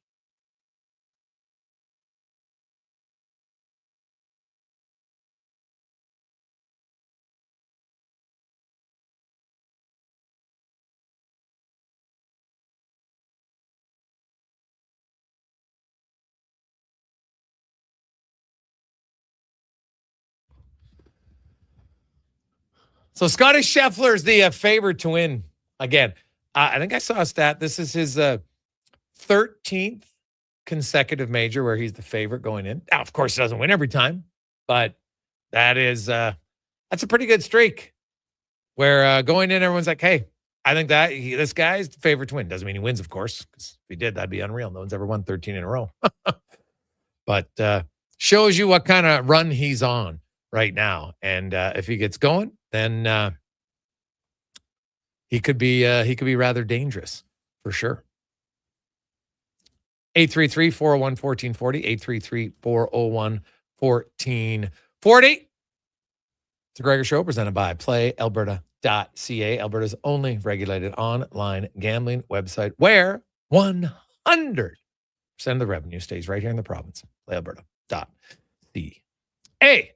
As time to talk a little hockey. Dave McCarthy from Sirius XM, our regular Tuesday guest, joins us. Davey, how you doing, my man? I'm good, Jason. What's going on, buddy? Well, there's lots happening as always in the sporting world. Lots going on the ice, off of the ice. I don't like. I know people say, "Well, you know what? Teams do this all the time. They talk to a coach before they fire the coach." I'm like, "Yeah, in season, you have to do it because you got a game coming up and you want to have a coach right away." Off season, no. Off season, season ends. We've seen lots of coaches get let go in the first week, sometimes maybe 2 weeks, but usually it's the first week, and then they go on an actual hire a coach search. Edmonton hasn't done that. Sarah Valley broke that they asked for Casti, and Vegas was like, nah. They didn't say no, they just said not yet, which is kind of funny. But, not at this time. Yeah. Chris Knobloch's done in Edmonton. I know there's no release yet, but trust me, you're not coming back as a coach. Even if Casti somehow doesn't become the next head coach of Edmonton, there's no walking this back for Chris Knobloch and the owners. I don't like it. I mean, it's over with now for Chris Knobloch. And look, full transparency, I said on your show, whatever it was, a week or two ago, I would have made a coaching change. I thought there were areas in which the Oilers operated this year that required improvement. Too much of what I heard from Chris Knobloch after games, too much of how they really went the entire season without making appropriate changes. Too much of that suggested to me that it was not good enough and that a new voice is needed. So I think a coaching change would have made, but I hate the way they're doing this. I really, really do. And I feel bad for Chris because he's done a good job, but ultimately the Oilers are trying to win a Stanley Cup, and sometimes changes need to be made. This is pro sports, right? This is big boys league. I get that, but I don't like treating people that way. And so this comes out, and don't get on Frank, anybody out there who reported. That's his job. Get on Oilers management. That's who you have to have an issue with right here. If you determine that a coaching change needs to be made, that's fine. He's paid a lot of money. He's got a year left, if not more, on his deal. He's going to get a lot of money. He'll probably get another job. That's fine. But make that decision and go to Chris and say, look, we appreciate your work here, but we're going to move in a different direction because we feel a new voice is needed. Fine. And then conduct your coaching search. To put this in terms of what regular people might understand, so you're going out with a girl, okay? And yeah, you've been in the relationship for 6 months or so, and she thinks she likes you a little bit, but she's not sure. And so while she's seeing you, on the nights that you're not seeing her, she's off having dates with other guys. Just, checking out, see if there's any way she can improve on you before she settles back to you. And then that does get back to you that's what she's doing. Would you be thrilled with that? Or, vice versa, if that's the guy doing it to the girl, whatever it is. Would you be thrilled with that? No, you wouldn't. No, you wouldn't. Because if someone isn't happy with you, the least they can do is say, you know what? I don't think this is working out. Fair enough. And then you go your separate ways and you move on and you see what happens. And that's not what they've done here. And so now you leave poor Chris Knobloch twisting in the wind. Now this has gotten out. He can't walk back into that room in the fall now that the players are abundantly aware that they've been looking to replace him if Bruce Cassidy's available. But what, if not, then we're just going to go back. That's weak-ass mentality from the management group. It's weak-ass mentality. I do not like it. I would never treat people that way if they were under my employ. And I think the Oilers have to answer for that because that's a really disappointing way of doing business from, quite frankly, people who should know better. Yes. Like if I had to put odds on Bruce Cassidy being the next head coach of the Oilers, I'd probably say it's pretty high. At this point, yeah. At this point, and because you know what? I'll say this, Jason, as well. If Vegas stands in the way of Bruce getting another job just because, we don't want him to go to a division rival, but you've decided you don't want him to coach your team anymore, but you're going to stand in his way, that is equally as reprehensible on the part of the management group. Yeah, I don't Bettman doesn't. That won't happen. You know what? That's why I just said at this moment they haven't. But they might say, hey, we're in the series. Once the series ends, if we have a day or two, then we'll talk about it. So I could see something like that happen. Yeah, because the GMs are so busy at this point of the year. That's right, but I could see that would be their initial one to do. Some people are trying to blame Vegas and all this. Some Oilers fans, and I'm like, man, they'll do anything. They just want to admit that, oh, geez, maybe the team I cheered for erred in their plan and how to execute this. It's okay to admit. I mean, they didn't break a law. They knew anything. To me, it looks unprofessional. It does. I have no issue with it. It just so long as they release him and allow him to talk to the Oilers. If you stand in the way and the guy can't get a job because of what they don't want to release him to the Oilers, then it gets too far down the road. Like, that's weak. If the guy's not your coach anymore, and you determine that you don't want him to be your coach anymore, if someone comes to him to coach their team, whoever it is, division or not, the right thing to do is allow the man to work. Dave, we look at the playoffs. The Carolina Hurricanes have steamrolled Ottawa and Philadelphia. Now they're resting again. Their top line, well, it's not their top line, but it's been their top line. They're killing it. The Hall, Stankoven, Jackson Blake line has been outstanding for them. Buffalo, Montreal, game 4 tonight. The Habs are, they got a big win in game 3. Buffalo didn't, they got the start they wanted, and then everything kind of fell apart after that. They've changed their goalie. Schen's coming in on the back end. Hellenius is coming in for Carrick, who I'm guessing is out after taking that punch from Arbor Jakai. What do you make of the moves for Buffalo and how they counterpunch in game 4? Yeah, look, I mean, they go out and they acquire some depth in the form of a guy like Luke Schenn. At some point, you acquire him because you want to turn to him. And so I don't think they played very well the other night. And so it makes sense to get him into the lineup. He's got an abundance of playoff experience. He's a fairly reliable guy so long as you put him in a circumstance to succeed. The bigger issue, though, is Tage Thompson has not looked like himself, really, at all in these playoffs. He appears that something is hampering him to some extent, even though he suggests that it's none of our business in the media. Fair enough. He's entitled to say what he wants. I would suggest we're entitled to ask what we want. And he was asked, and he said it's none of your business. Fair enough. If he's not hurt, I don't think that's the answer either.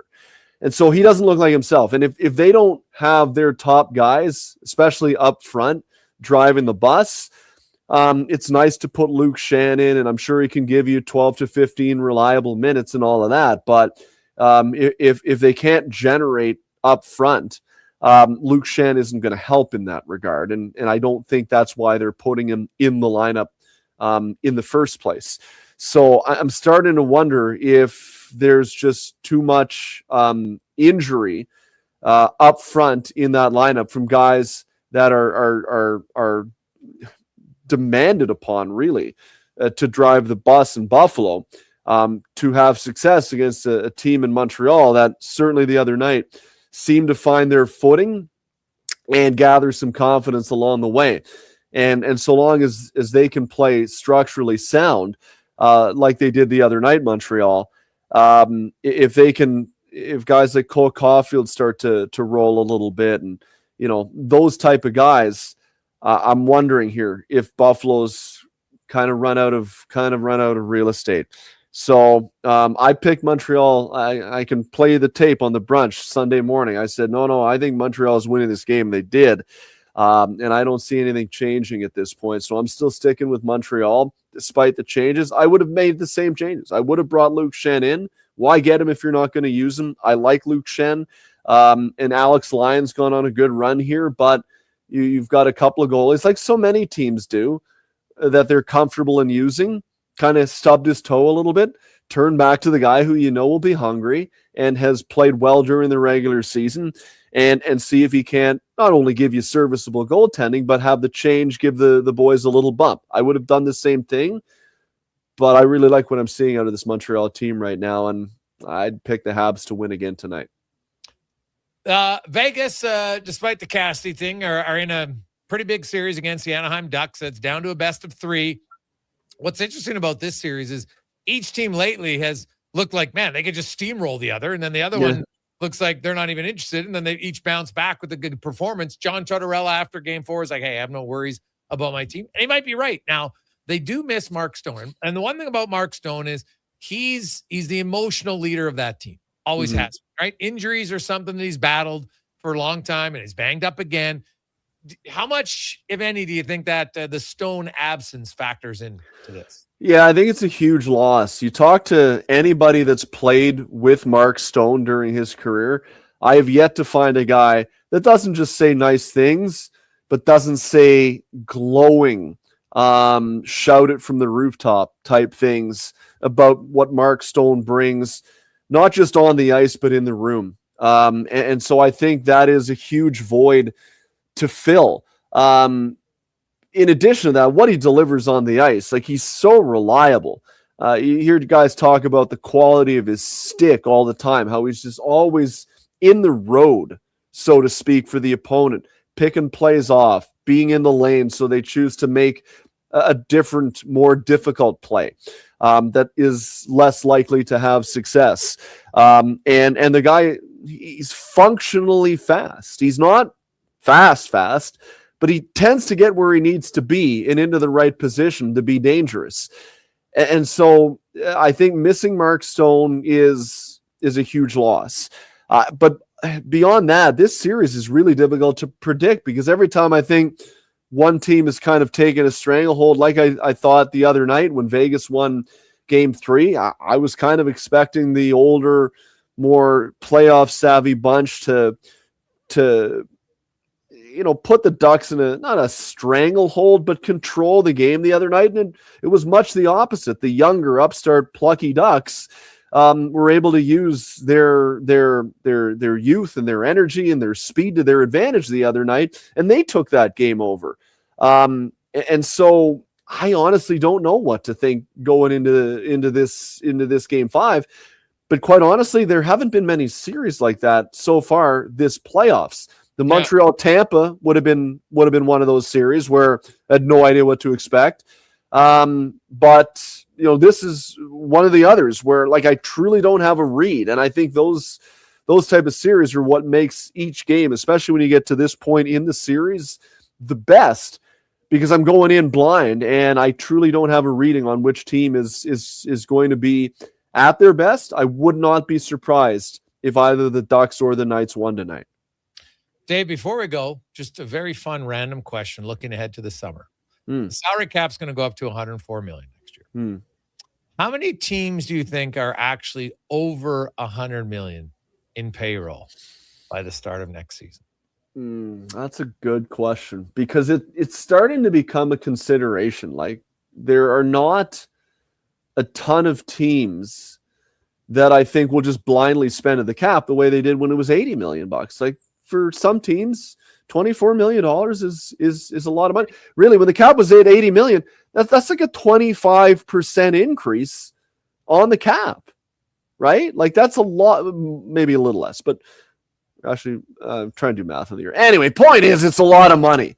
And so, yeah, like that's what they have to keep in mind as the cap continues to go up, that just because it goes up doesn't mean everybody is going to spend to the absolute max. It's 30% increase, $25 million from when the cap was 80. That's a lot, right? So how many teams do I think will spend to at least $100 million? I'm gonna go with I don't even think all the Canadian teams will. I wonder about Ottawa. I wonder about Winnipeg. Wonder about Calgary at this point. This season, if my math's correct, 14 teams were under 90 million. Yeah. So I'm gonna go 10 to 12 will be at 100 million. I think a bunch will be in the 90 range, but I think a lot of teams will sell it by saying, oh, we're trying to maintain flexibility for something that should arise as the year wears on, if a deal presents itself and we're in a position to upgrade the group. But from are we talking October 10th or whenever the season, I don't know, whenever the season starts next year. Is that what we're talking? Yeah, like it's 104 next year, right? And then it'll be 113. And Dave, I'm going to say it now, it's May 12th. Yeah, so like September 30th, whatever the season is. Yeah, I would say they had 10 to 12, honestly. Because honestly, I think in the future, you're going to see a significant, I know there's always the floor and the ceiling. I understand that in the NHL salary cap, but I think the gap, we used to have a really big gap. Back when, in the late 90s, there became a significant gap in the NHL amongst the haves. You had Detroit and the Rangers and, Dallas and, Detroit and other teams who spent. And then you had a lot of teams who didn't spend. And the gap was significant. I don't know if it's going to be 2-1 like it was back then at sometimes, 80 mil to 40 mil. But I won't be surprised you see some teams at 110 in a few years and lots of teams at 90, 92, 94. Because yes, the cap space is there, but the revenue for some of these teams isn't. That's right. I'm gonna be interested to see how we see what the cap is to what the actual cap space spent is. Well, that's why the league needs to be careful how quickly you escalate the cap. I know the players absolutely want the cap to go up. Why wouldn't you if you're the Players Association? But if you don't have a collective group of ownership that's willing to spend to that cap, that doesn't necessarily benefit the players either. And what it will do is it will decrease the parity in the game, which I think, maybe some would argue, I think they're wrong. I think the parity is a good thing, where you go into the season each year and you have 22, 24, 25 teams feeling like at minimum they have a chance to make the playoffs. You don't want to go into a season where 16 teams make the playoffs and 20 feel like they have a chance, and then you got 12 teams that feel like they've already lost from day one. You don't want that either. And so that's the delicate balancing act that I think the league is going to have to walk with the Players Association moving forward here. I get the players want the cap up, but you also want to maintain parity. And if the cap is high, but no one's willing to spend the money, that doesn't benefit the players either. True. Davey, have yourself a wonderful day. We will chat with you on the brunch on Sunday. Have an awesome day.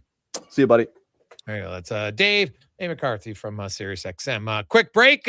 We will return. We got some golf for you, some NHL playoffs, the Edmonton Oilers, who's going to be the next head coach. That and more on the Gregor Show, presented by PlayAlberta.ca.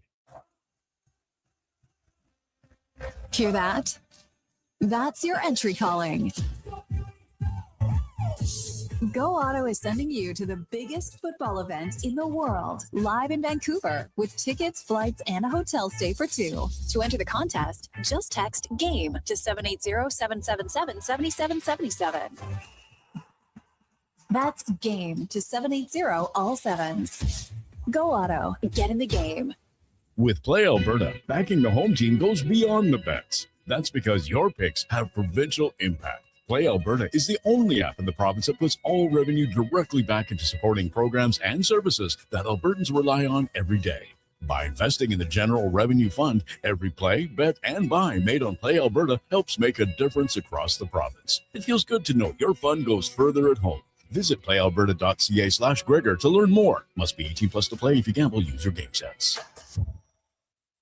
New at Papa John's, the spinach Alfredo chicken tomato pizza.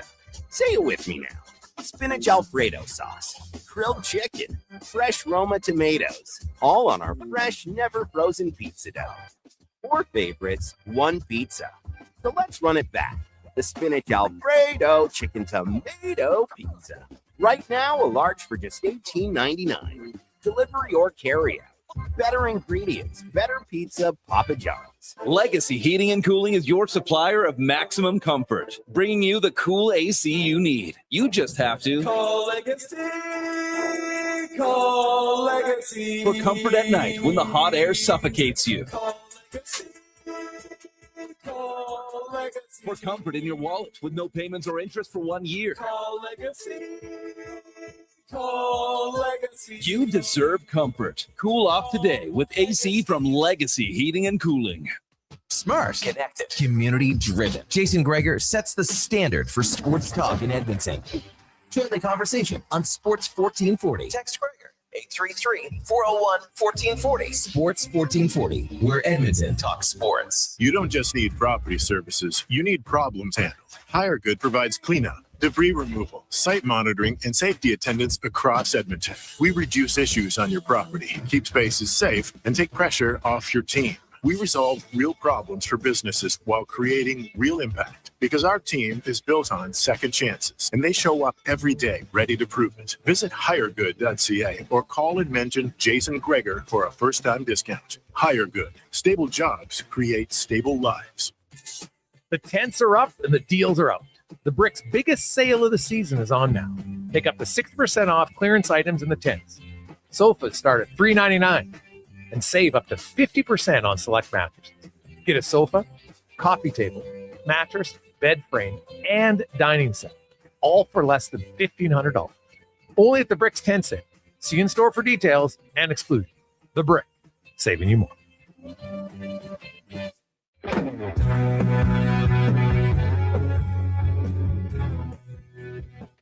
Portions of this hour brought to you by Elks Nation. Check out the new website, elksnation.ca. Articles, podcasts, and more breaking down the green and gold, the most in-depth W football coverage online, elksnation.ca. The Jason Gregor Show, the best of Edmonton sports talk and beyond. This is Sports 1440. Presented by PlayAlberta.ca, Alberta's only regulated online gambling website.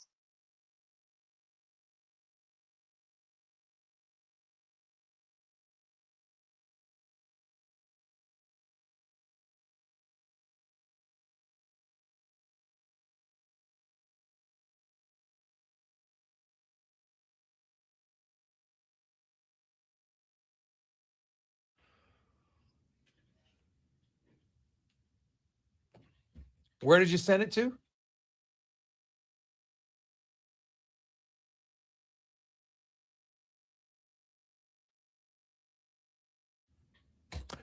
Welcome back, Jason Gregor, Sports 1440, sports1440.ca, YouTube, Facebook, X, and Instagram. Thanks for listening. Thanks for watching. It's always brought to you by PlayAlberta.ca, where you can get in the game all day. Casino, sports, live dealer, lottery, instants, and more. PlayAlberta.ca. And while you're there, check out the Jason Gregor Show odds boost specials and see what happens. See what you like. We got the Jays at some point. You know what? They got to get a win, don't they? At some point. Now, Tampa's good. They're real good, but dare to dream at some point. Maybe the Jays can get a big win against Tampa Bay. We shall see. The Timberwolves and the Spurs. And I think the big man's up for a big game tonight. Would be my thoughts on that. Anyway, let's go in the community, brought to you by Legacy Heating and Cooling, where the rates never change. No overtime charges. That's how you build a legacy at legacyheating.ca. And coming up later on this summer at the Royal Mayfair, of course, will be the Canadian Women's Open on the LPGA. Of course, arguably the greatest Canadian golfer ever, Brooke Henderson. Expecting her to be in town from the 17th to the 23rd. And to discuss that tournament, we're joined by the director of the CPKC Women's Open, Brian Newton. Joins us. Brian, how you doing? Great, Jason. Thanks for having me on today. Hey, I appreciate it. I guess first of all, because we had Jennifer on our show, and she volunteered at a PJ event and was telling us how cool it is. Are there volunteer positions open right now for people to apply for the Women's Open? Absolutely. The CPKC Women's Open takes about 1,200 total volunteers to put on. Edmonton, in the typical Edmonton spirit, has turned out in great numbers for that. We're up over 1,000 volunteers already for the event, but need that last 200 as we get into golf season and approach the event here. So there still are opportunities to volunteer at the event, and you can head to our website, cpkcwomensopen.ca, to register to volunteer. Okay. And what type of volunteer positions are there? What are they ranging? There is a number of different opportunities. I believe there's about 20 separate committees, whether you want to be a marshal on a hole or whether you want to be VIP transportation and drive around, players and other guests throughout the week, or you want to work on, actually maybe an underrated committee is we have to put together an evacuation committee that helps all the players get off the course and if there's bad weather. But when the weather is sunny, those volunteers just sit around and watch golf. So that's an underrated category, the evacuation committee. The evacuation committee. Okay. I like that. Yeah. It's only there. And August isn't usually an overly super stormy month for us. So that could be a very good one. It'll be 5 perfect days of sunshine. Yeah, that'd be good. Brian, how do you know, as far as obviously Brooke Henderson's coming, but how far in advance do you know how many of the top golfers are expected to show up? Yeah, so we're working on that right now and getting the commitments of all the top players. We are lucky with the CPKC Women's Open that we are one of the best fields on the LPGA Tour. Routinely, we will have 80 to 90 of the top 100 players in the world, including more or less all of your marquee names. It's a really cool year this year that we're back at Royal Mayfair for the first time since 2013, which when we were here in 2013, a 16-year-old amateur named Lydia Ko won the tournament. Lydia Ko has gone on to since be one of the greatest professional golfers of all time, has a member of the LPGA Hall of Fame, and she'll be back in town to, in a way, Brooke's our defending champion from last year, but Lydia's the defending champion at Royal Mayfair. So we're really excited to have her back. Yeah. Well, you look at it, obviously Brooke Henderson's a huge draw. Are there the people to volunteer where, you have the scores, right? You carry it around to the crowd and people see, okay, you walk behind them and here's what the scores are. Are those positions open? I don't even know what the official term for that would be. Standard bearers is the term you're looking for. That's a very popular committee. I do believe we have sold out on that committee already. But yes, we do have that position. So how do people, if they want to volunteer, Brian, do they reach out to you? Who do they reach out to? So if you go to cpkcwomensopen.ca, they can register to volunteer there. There's a full portal with all the information they'd be looking for. If they had further questions, they could reach out to our team through the email on that website. But head to our website for volunteers or for ticketing opportunities for all that information. Okay. And then, for tickets, can you do single? Is it a weekend pass? Is it 2 days? How does it work? You can do, it's kind of whichever you choose. We have single day options. We have week-long options. There's hospitality options if you're looking to do some business development and host clients and whatnot. Number of different opportunities. Kids under 12 do get in free to the tournament, so it's a great event to bring your whole family out to. Really, really affordable way to kind of take the family out to a professional sporting event. Number of different options depending on what you're looking for. What's the biggest challenge of hosting this event? Ooh, the biggest challenge is, professional golf is, for lack of a better term, a bit of a traveling circus when it comes to all the television infrastructure and tent infrastructure. And, we really build a village around a golf course. And when you're moving all that inventory around Canada and finding golf courses that, still have the room to fit all of the fixings that come with an LPGA Tour golf tournament, that is probably our biggest challenge. But we're so lucky here at the Royal Mayfair in 2026 that we have an excellent facility with the room for tournament infrastructure and just amazing energy from the whole city of Edmonton for the event. Brian Newton joins us. He is the tournament director for the CPKC Women's Open, of course. So one of the main events on the LPGA Women's Golf Tour. It's going to be in Edmonton coming up in August from the 19th through until the 23rd. And there's volunteer opportunities. Obviously, there's tickets. You have suites, you have tents, you have day passes, all different things. How many? What's the max golfers you can have? So we have 156 players in our field for the tournament. 156, and then how many make the cut on the weekend? Top 65 in ties will make the cut. Oh, geez. That's a pretty big cut down then. Okay. I like that. Yes, it's competitive. Yeah, very competitive. Now, working with the Mayfair, because we already got people obviously the course, that, they build it up to be super challenging. For the members, what are they going to maybe experience that's maybe different this year as you get into August from the course itself? How do you work directly with them? What are the stipulations that they have to meet kind of LPGA, I guess, certification for the course? Yeah, the probably the toughest one for the members that we do hear the odd complaint about is that their rough will get longer as we get into August to get call it tour ready. The rough is significantly longer than on average for the tournament, so that takes some time to grow in. So if there's one thing the members are going to see, it's a little bit longer of rough, but they're just going to have to hit their ball straighter for a couple of weeks. Yeah. Well, we look forward to it. Once again, people can check it out. Just go to the website, cpkcwomensopen.ca, and all the information will be there. It'll be August 19th to 23rd at the Royal Mayfair. Appreciate your time. Thanks, Jason. Should be a fun event, man. I remember I was at the Mayfair the last time they had it, and it's always great. Anytime, hey man, you watch any high level of golf up close, and it's like any sport. You watch it up close, you get a much better appreciation. So you have the best women golfers in the world in our city later this summer. Should be a lot of fun. Let's take a quick break. It's the Gregor Show presented by PlayAlberta.ca. We'll get to the Spec Report after the Con Man of Sports 1440 update brought to you by Northgate Chevrolet Buick GMC. The wait is finally over. 0% financing on all heavy-duty trucks. And right now, you also get 0% financing on all half-tons. NorthgateGM.com. The Sports 1440 update.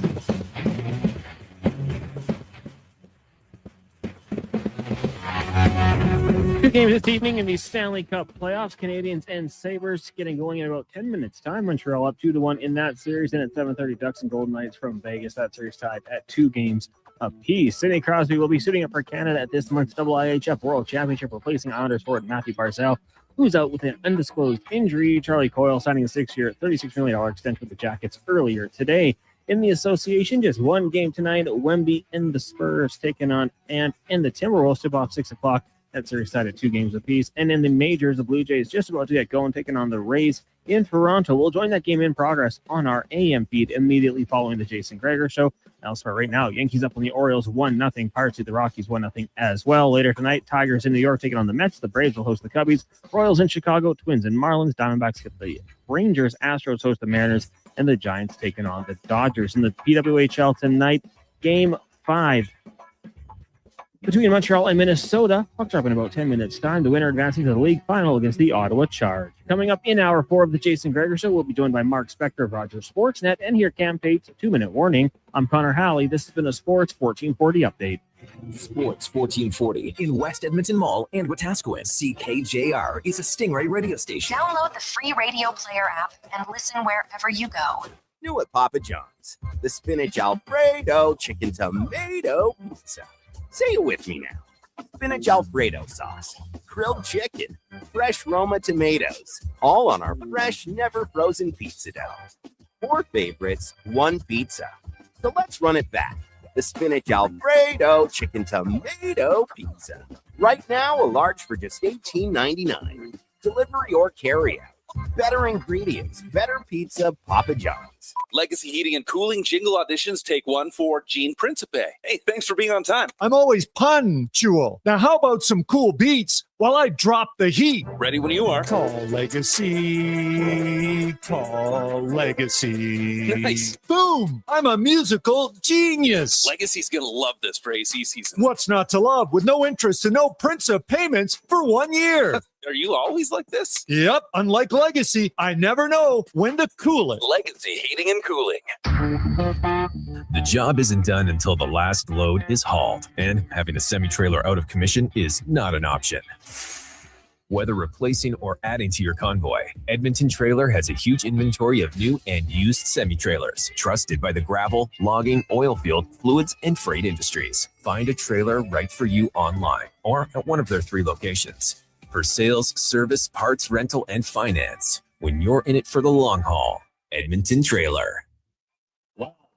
For silly hockey fans, your partner in power just skated onto the ice. EWEL.ca, the new e-commerce website for electrical wholesalers Edmonton, is ready for the power play 24/7, 365. UL skates to where the puck will be in 5 years. Now that's forward thinking. Killer selection, slamming products from the best brands, and legendary service. Don't sit on the bench. Get your account today at EWEL.ca and win that project. Plug into your partner in power. Get an EWEL.ca account today. Hey there, I'm in the Fountain Tire sidecar, making a list of the things I'm doing this spring. 1. Saving you money with up to 20% off select tires until June 13th. 2. Water skiing. Again, tricky in a sidecar, I but saw a stat. And 3. Saving you more money with mail-in rebates of up to $100 off a set of 4 select tires and $50 off YouTube, $150 service X, with the purchase of 4 select tires. Oh, that's 4 things. Oh well, restrictions apply. Book online at fountaintire.com. Fountain Tire. We're on this road together, Canada. I'm Dr. Vance Elliott. The goal of every one of the thousands of hair restoration procedures I've performed is a full, natural-looking head of hair. I work directly with my patients for the consultation, the procedure, and the follow-up, so we can achieve the best results possible. When people see what we accomplish, I don't want them to think, Wow, great hair transplant. I want them to think, Wow, great hair. Go to drvanceelliott.com and contact us today. Summer is calling. Is your vehicle ready for the road trip? Get ready for the season at Nisku Ford with offers that turn up the heat. Right now, you choose how you save. Finance your new vehicle with rates as low as 0%. Or choose massive cash rebates as high as $12,500. Whether you're hauling the boat or packing up the family, we have the Ford you need for your summer adventures. Start your summer upgrade at niskuford.ca. Nisku Ford, above expectations.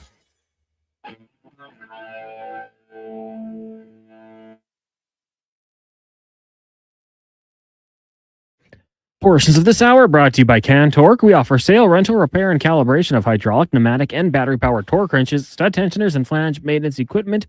Order today at cantorque.com. The Jason Gregor Show, the best of Edmonton sports talk and beyond. This is Sports 1440. Presented by PlayAlberta.ca, Alberta's only regulated online gambling website.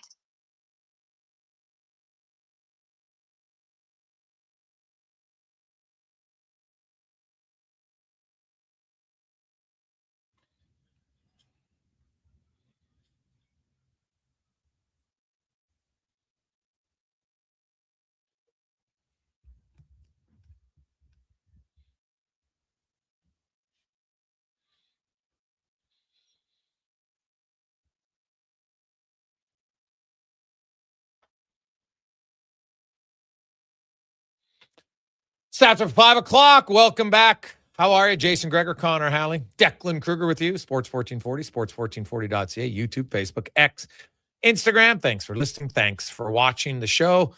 Texting in at 833-401-1440. Gregor Show is always brought to you by PlayAlberta.ca, where, hey, you can get in. Can the Jays get a win tonight? We'll see. Timberwolves and Spurs. We got some Sabres. Habs, a doubleheader, of course, later on tonight. Anaheim and Vegas. So check it out with some odds boost at playalberta.ca.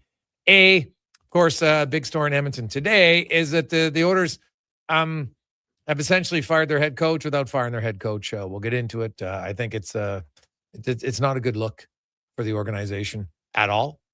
Nothing wrong if you want to fire the coach. We can debate if that's the right move or not. But there's no pressure. People keep texting, oh, this happens all the time. No, it doesn't. What the hell are you talking about? When does this happen in the offseason when there's no pressure? You let your coach go, and then you have if you're smart, you have a broad search. You interview multiple different people so you can learn as much as you can about your organization, because sometimes we all have blinders on.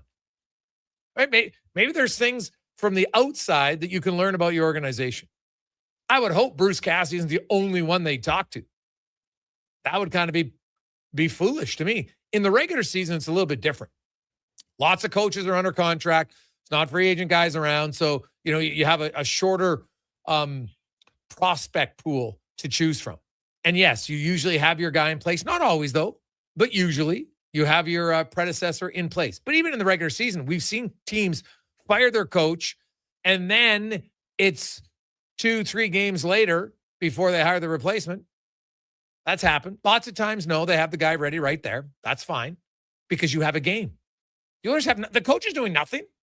Do you honestly think that, oh, geez, we can't fire Knobloch until we have his replacement on May 12th? Give me a break. Like, any excuse here to try to defend what the owners did here, I'm sorry. It's not a good look at all. If you didn't want the coach back, don't have the coach back. That's fine. He's got a contract. He's doing pretty well. Yeah, it sucks to get fired. It's part of the job. But to do it this way, now your coach is just twisting the wind.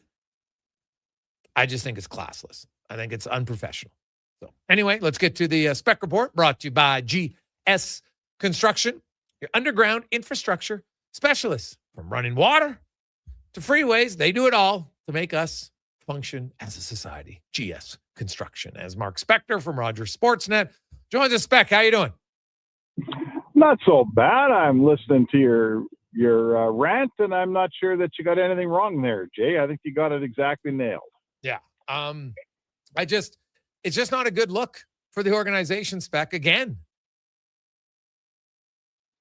Again? What do you mean again? Well, the organization, look, I don't think it was a great look. Okay, well, Coffey goes away. Now we got to force him back in. Like, there's just been multiple moves here that don't look like the organization has everybody pulling in the right direction.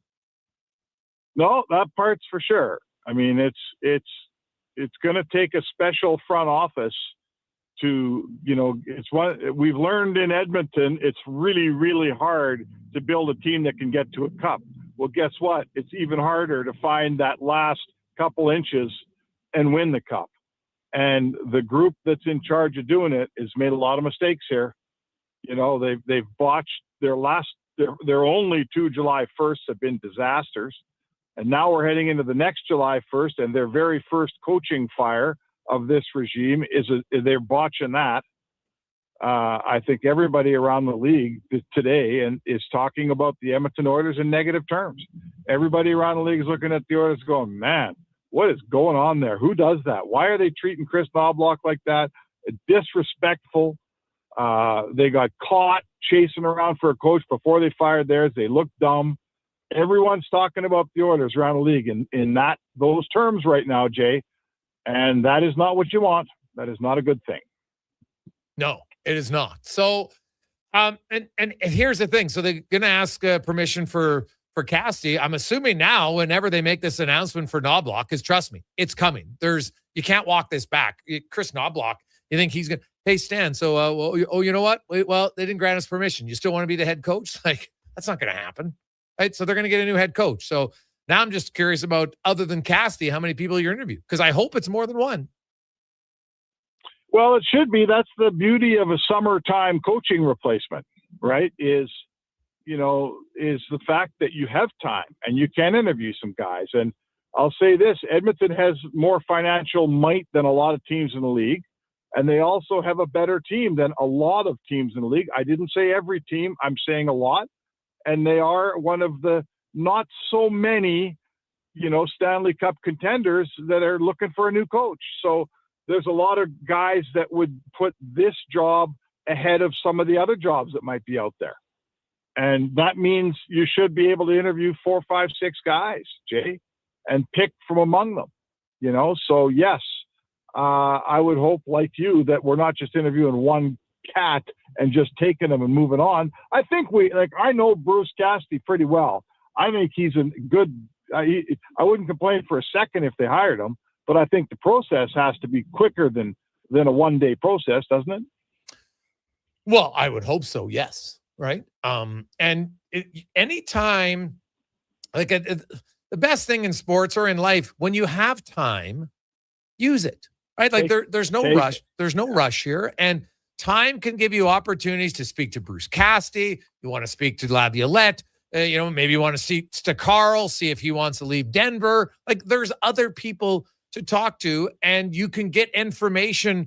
The fact that you're interviewing them tells me you respect their opinion. You think they could be a good coach. Otherwise, I would hope why else would you interview them? I'm going to interview someone for a job that you have no interest in hiring. At least I wouldn't think you would. So, You get information, right? And so it doesn't, and at the end, it might still be, hey, we think Cassie's our best guy going in, but we're still going to interview the other guys. But you might learn something during those interviews that could benefit your team. That's why you do it. Oh, absolutely. Right. Again, when you're hiring in the mid-season, like when Knobloch got hired, you don't have as many coaches around from which to choose, and you don't have any time. You got to get it done quick. So this is the opposite of that. Usually when you have a coaching move in the summer, it affords you some time, especially when you're a team that went out early. You got tons of time. Well, teams like Vegas and Anaheim are busy playing hockey. You should be busy making your team better. Yes, very true. So, the Oilers, they move on from here. Obviously, they just made some changes on their coaching staff. Like, I'm going to guess if Cassie or anybody else comes in, like, it's going to be a wholesale coaching change for the most part. Like, maybe your goalie coach stays because, goalie coach, like, no offense, they're not, they work with their goalie, and you don't always want to be changing your goalie coach, right? Like, there's something about continuity there. I think, Pete Aubry's only been there for 1 year. Now, he was here for half a year with Jari, and if you don't bring back Ingram and you have another goalie, maybe then it's not as important, but I'd like to think it would be the smart move. Well, yes, I'm with you all the way, but listen, this is, there's like, I'm not even completely sure, Jason Gregor, that, sorry, as an aside, I got a flat tire, and if I didn't get to the tire store, I was going to be needing a tow truck. So I'm here. Okay. As an aside, I would say to you, I'm not even completely sold that it's the coaching that is that needs replacement here. I'm not sure that whatever position we see the Oilers to be in, that I'm looking at it and saying, well, they're here because the coaching isn't very good. I'm not so sure about that. Are you? Yeah. Dude, I wrote it in my article today. This is a pattern in Edmonton. Coach is the problem, goalie's the problem. Coach is the problem, goalie's the problem. Darnell Nurse, he gets mixed in a little bit, but it's usually the goalie and the coach. And those are the ones who get changed. Right? Like, no one on the core is really like, it's funny. People are all upset Ryan McLeod got traded out. I'm like, they got Matt Savoy. It's a really skilled player. And I like Ryan McLeod, but he's limited in the postseason, and the numbers back it up. In his career, he has been outscored 34-16, 5-on-5 in the playoffs. That's over now up to 65 games. And with Buffalo now, same thing. It hasn't worked out.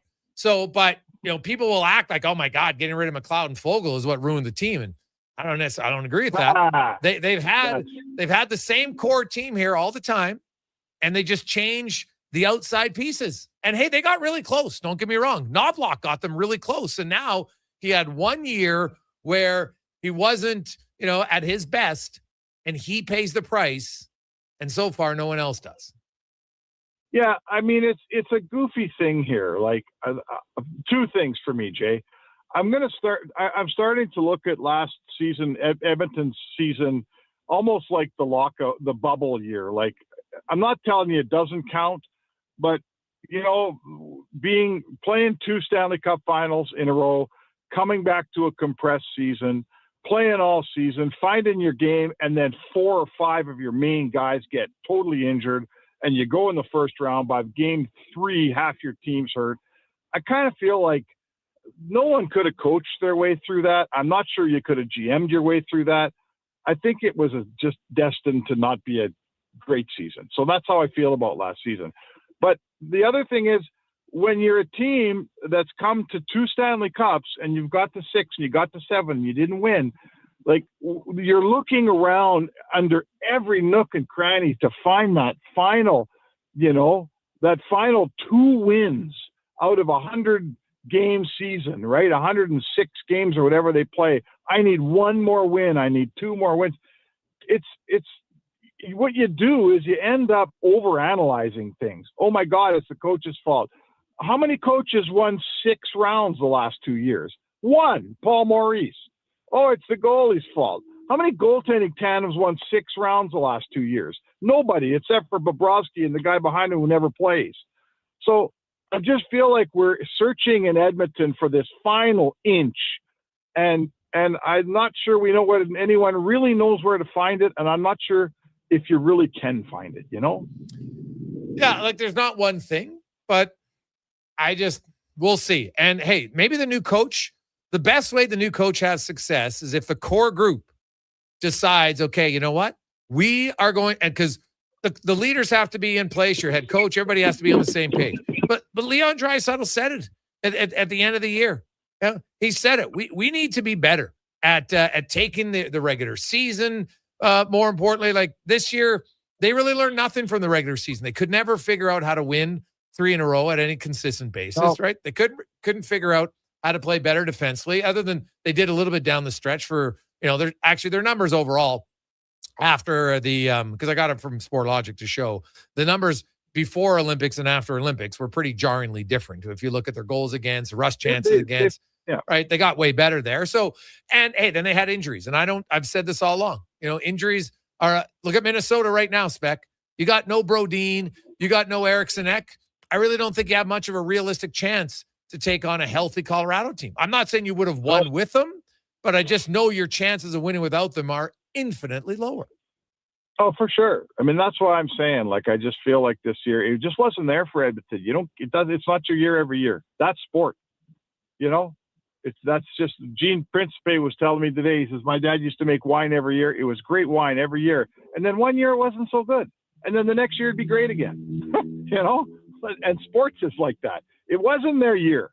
That's fine. They had a crappy year. After going to 2 cups, they had a crappy year. The Leafs would take that in a million years. So my point is, are we overreacting by taking out a coach for that? Are we overreacting by, when your best player says, the regular season's monotonous and, we didn't try very hard enough in the regular season. How is Chris Knobloch supposed to be the one that sits next to Connor McDavid before every game and asks him to try harder? Is that what the coach's job is here? Because I don't think it is, Jay. No. I just don't think it is. And I don't think try harder is necessarily McDavid's issue by any stretch of imagination, but I know what you're saying. Not try. Yeah, I know what you're saying. Take it more seriously. This game's really important on a Tuesday night in Columbus. Yeah. Because that's what Connor said to us, basically, is we just didn't think the games were very important. Well, that's a professionalism inside the room. That's not the coach. 100%. Like, these people think the coach can just magically take some words and get it into everybody's head. Now, I've said it many times since the season ended, Knobloch didn't have his best year. There's no debating that. I think Chris would be the first one to admit, yeah, you know what? Hey, probably should have held some guys accountable a little bit more earlier in the season. And that's valid. But when players have a down year, not a terrible year, I don't think they had a terrible year, a little bit of a down year. You don't just kick into the curb, but that's what they're doing. And we'll see if the next coach has more success. So we'll see. Quickly. Let's hope they handle it better. Yeah. Well, let's hope the management puts it together here. It's an embarrassing day for the Oilers right now, Jay. I totally agree. That's what I wrote. I thought it was unprofessional. The Vegas Golden Knights, does Gary Bettman come down and get involved in this and say, okay, let's grant him the permission to talk to other teams? I would think. It's so stupid. I saw a coach today quoted saying, why don't we just have it in our contracts that we're free to go wherever we want once we get fired? What's Vegas trying to prove here? I guess I'm asking you that. George McPhee and Kelly McCrimmon are awesome guys. I've known them for years. What are we trying to prove? What are we doing? Right? If you're so scared of Bruce Cassidy because he's such a great coach, what to fire him for? Yeah. I thought you just hired a guy that's better. So, here's what they're doing. They put the Oilers in a really bad spot, and they're having probably a pretty good laugh quietly about it. They put Edmonton in an awful spot. Somehow the story leaked, Jason. Somehow the story leaked. I'm not sure where. Frank did good work getting it. No. And now the Oilers look like a bunch of fools, and Vegas is having a laugh. I'm sure they'll give Cassidy permission within a day. Yeah. Well, I'd have a guess on where it came from. I can't say for certain, but I'd have a guess. Yeah, somewhere in Nevada. That's my guess. See, I would think it would be the agent for the coach who's not getting an opportunity to get a new job. If the agent even found out about it. Well, right? I would think he probably would find out, because usually you'd probably talk to the agent first. Hey, we're going to talk to your client. Going to ask for permission. Oh, okay. Maybe. Listen, It could have come from anywhere. It could have come from anywhere. My guess is it came from inside the state of Nevada. That's my opinion. I might be wrong. All right. Okay. The only reason I don't say that is Frank's kind of joked with me before. He doesn't necessarily have a warm and fuzzy relationship with the Golden Knights organization. So That's why I'm not sold. Yeah, I know, but someone in that organization sure wouldn't mind planting a story that made their chief rival look like a bunch of clowns, right? Yeah, I guess maybe. Yeah, that's possible. Very possible. Either way, and hey, but they gave. That's why everyone who wants to blame Vegas. No. If Edmonton does it, I'm not saying you are. But for those who are like, well, if Vegas didn't, I said, no. Starts with Edmonton. If Edmonton goes how you should go in the offseason, fire your coach, then everybody knows now there's a vacancy. Now we're going to ask for permission to talk to guys because it'd be easy to go out there and say, well, hey, would you want to talk to Bruce Cassidy? Well, he's under contract. But yes, we would ask for permission. Now it's out there. Everybody knows it. It's pretty simple. Yeah. No, absolutely. No. This has been a ham-handed day in that front office.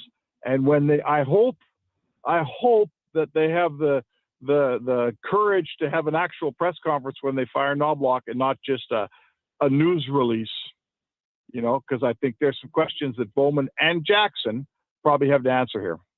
Spec, have a good Tuesday evening.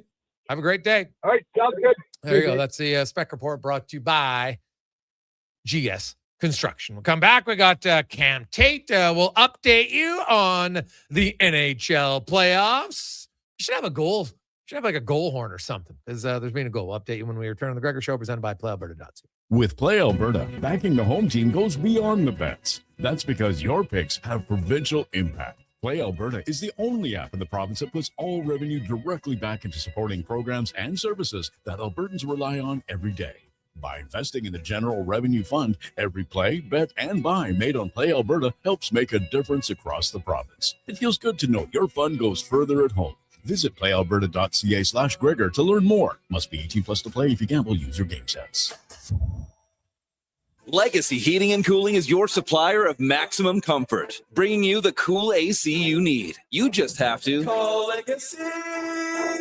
Call Legacy. For comfort at night when the hot air suffocates you. Call Legacy. Call Legacy. For comfort in your wallet with no payments or interest for 1 year. Call Legacy. Call Legacy. You deserve comfort. Cool off today with AC from Legacy Heating and Cooling. Hear that? That's your entry calling. Go Auto is sending you to the biggest football event in the world, live in Vancouver, with tickets, flights, and a hotel stay for two. To enter the contest, just text GAME to 780-777-7777. That's GAME to 780 all sevens. Go Auto, get in the game. Good to go.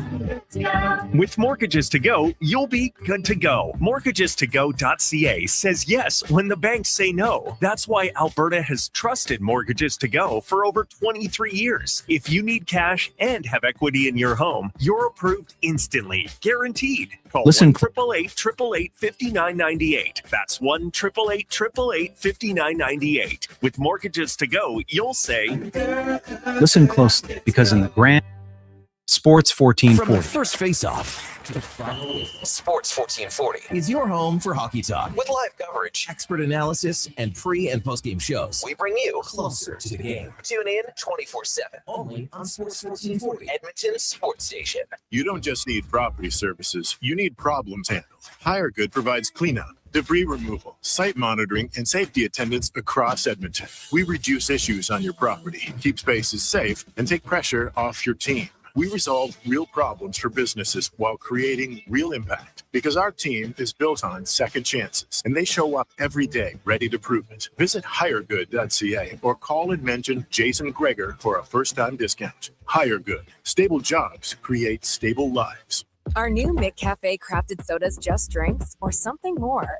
Like Sprite Berry Bliss, Creamy Strawberry Coke, and Orange Dream. All swirled with fizzy flavor and topped with silky cold foam. Only at McDonald's. At participating McDonald's restaurants in Canada. The tents are up and the deals are out. The Brick's biggest sale of the season is on now. Take up to 60% off clearance items in the tents. Sofas start at $3.99. And save up to 50% on select mattresses. Get a sofa, coffee table, mattress, bed frame, and dining set, all for less than $1,500. Only at the Brick's tent sale. See in store for details and exclusions. The Brick, saving you more. Did you know that when you play Colonial Golf Club, just 5 minutes from Edmonton and Beaumont, you can have a monkey be your caddy? We interrupt this commercial to let you know Colonial Golf Club does offer great course conditions, greens that are always fast and true. We offer memberships, and we have a newly renovated clubhouse with a new menu offering great food and drink, but we do not offer a monkey as a caddy for you. Oh, man, I really like monkeys. For more details and to book, visit colonial.ca. Monkey not included.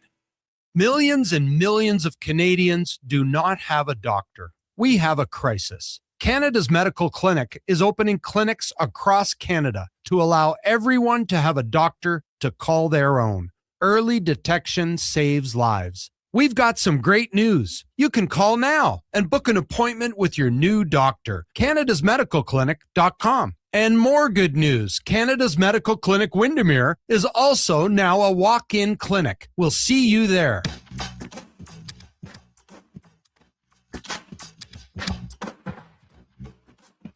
Portions of this hour brought to you by Strudwick Liquor, the best place for wine, cocktails, and beers from all over the world. Also a variety of excellent non-alcoholic options. See more at StrudwickLiquor.com. The Jason Gregor Show, the best of Edmonton sports talk and beyond. This is Sports 1440. Presented by PlayAlberta.ca, Alberta's only regulated online gambling website.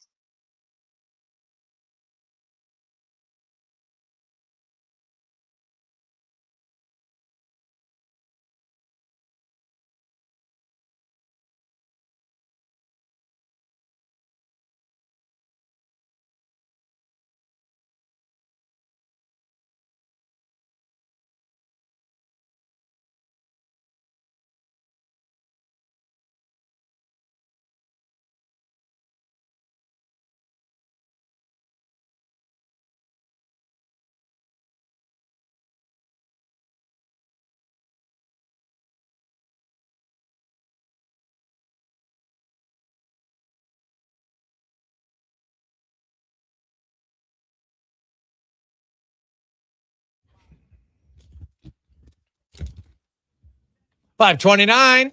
Gregor, Halley, Kruger, Sports 1440, sports1440.ca.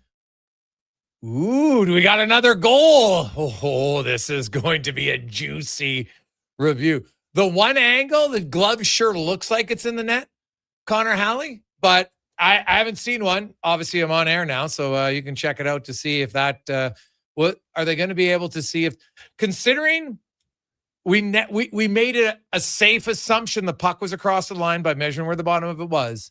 They counted that as a goal against Edmonton. And I think I understood some people were upset, but clearly we all agreed that the puck was across the line.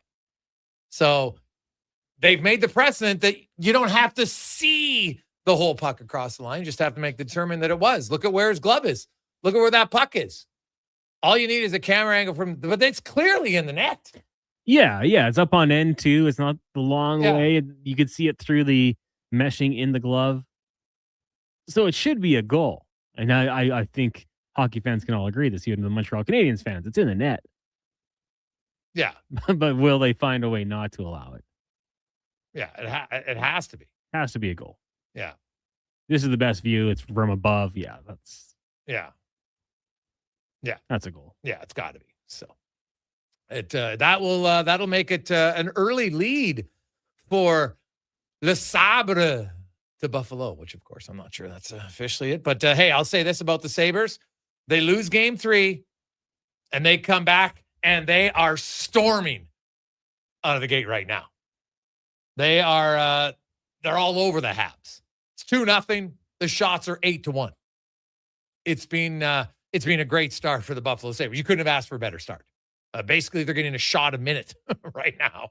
And they got 2 goals in the first 8 minutes and 4 seconds. So they needed a good start, and they've had one. This could be maybe the first time ever in franchise history that they come back from a 2-1 deficit and win a series. Like, isn't that crazy for you, Cons? That they've never come back. Like, 2-1 it's not a 3-1 deficit. It's a 2-1 deficit. Like, lots of teams have come back from a 2-1 deficit in the NHL playoffs.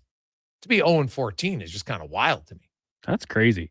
No. They had some good teams that you would have thought. Obviously, they haven't fallen behind and come back, but That's wild. Yes. So let's get to Cam Tate and the two, and then we're going to get to, we got a lot, the last half hour of the show, we're going to get a lot of texts, even some phone calls, 833-401-1440. We got, like, the text line is humming today. I love it. We'll get to all that. It's the Gregor Show presented by PlayAlberta.ca. But first, Cam Tate and the 2-minute warning brought to you by Legacy Heating and Cooling, where their rates never change. No overtime charges. That's how you build a legacy at legacyheating.ca. Here is Cam Tate's 2-minute warning.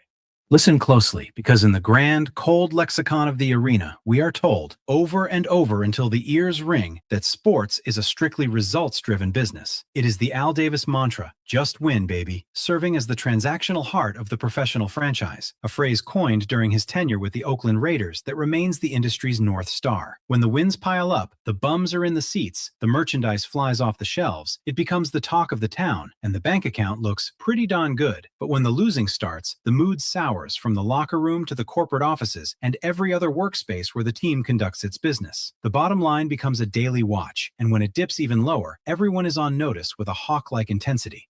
Yet, we have forgotten a fundamental truth in this scramble for the ledger sheet. Every positive result in professional sports is achieved by a person, a warm, human body. We assume that the very term professional sports implies matters will be handled in a professional fashion, with hands-on trackpads ready to execute with dignity. But in Edmonton today, we cannot even faintly whisper such an assumption. The reporting from Frank Saravalli, a hell of a reporter, has peeled back the curtain on a situation that is nothing short of a mess, a staggering and grotesque revelation that defies the basic standards of organizational decorum. To hear that the Vegas Golden Knights denied the Oilers permission to speak with Bruce Cassidy to replace Chris Knobloch, a man who has not even been fired, is a development that words can hardly do justice. Consider the sheer absurdity of the state of play. Knobloch has signed a new 3-year extension that hasn't even officially kicked in yet. Why even have that conversation? Yet it persists over and over again in Edmonton, this relentless drumbeat to get rid of the coach before he has even had a chance to fulfill the contract he just earned. As a contributor paid for my opinion, I find the treatment of this fine man to be utterly disappointing and a mark of profound disrespect. As a fan, you too should be equally appalled and disappointed in your team during this very important offseason. The franchise has fumbled one of its most critical decisions with a strategy that appears to have been drafted on the back of a cocktail napkin by someone with a tenuous grasp of the fundamental. How very disappointing. 2-minute warning. This is Cam Tate, Sports 1440.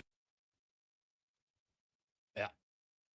There you go. So it's not a great day for the Edmonton. Now, like I said, this is not, you can do illegal things, you can do a worse thing. Did they just call that? They just reversed it now, Cons? Yeah, goaltender interference. On the flyby, caught Dobish's stick, I believe. What? Martin St. Louis. Where? Well, that's the ruling. Oh, my God. That is stunning. That's goalie interference? That was a big challenge. You don't get that. You're down 2-0 and on the PK. St. Louis got some cojones. Wild, man. Absolutely wild. That is crazy to me. They obviously know. I know. I watched that 3 times. Like, are you not allowed to go to the net now? That seems... Ooh, mama. That is amazing. Amazing. So it's 1-0 now. What a turn of events, man. Sabres fans, I think you have a right to be annoyed. I just watched the replay multiple times. I don't know. Like, if that's goalie interference, you're opening up Pandora's box to lots of plays now that are going to be called back. At least that's what I think. We'll take our final break. We'll come back. We got lots of texts because lots of you have thoughts on the Oilers' decision today and more on the Gregor Show presented by PlayAlberta.ca.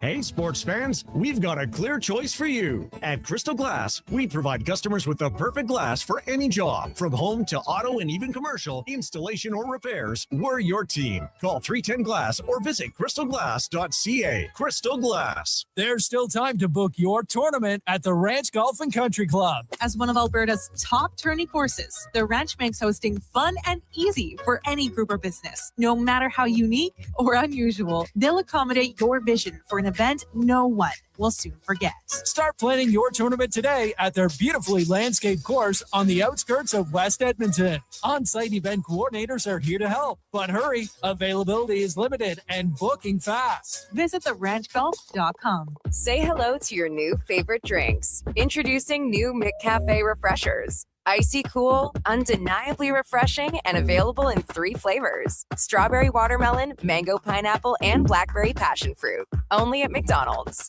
Edmonton's go-to station for all things sports is Sports 1440. From Low Tide to Kevin Karius and Jason Gregor, we deliver the latest on your favorite teams. Tune in 24 hours a day, 7 days a week to Sports 1440.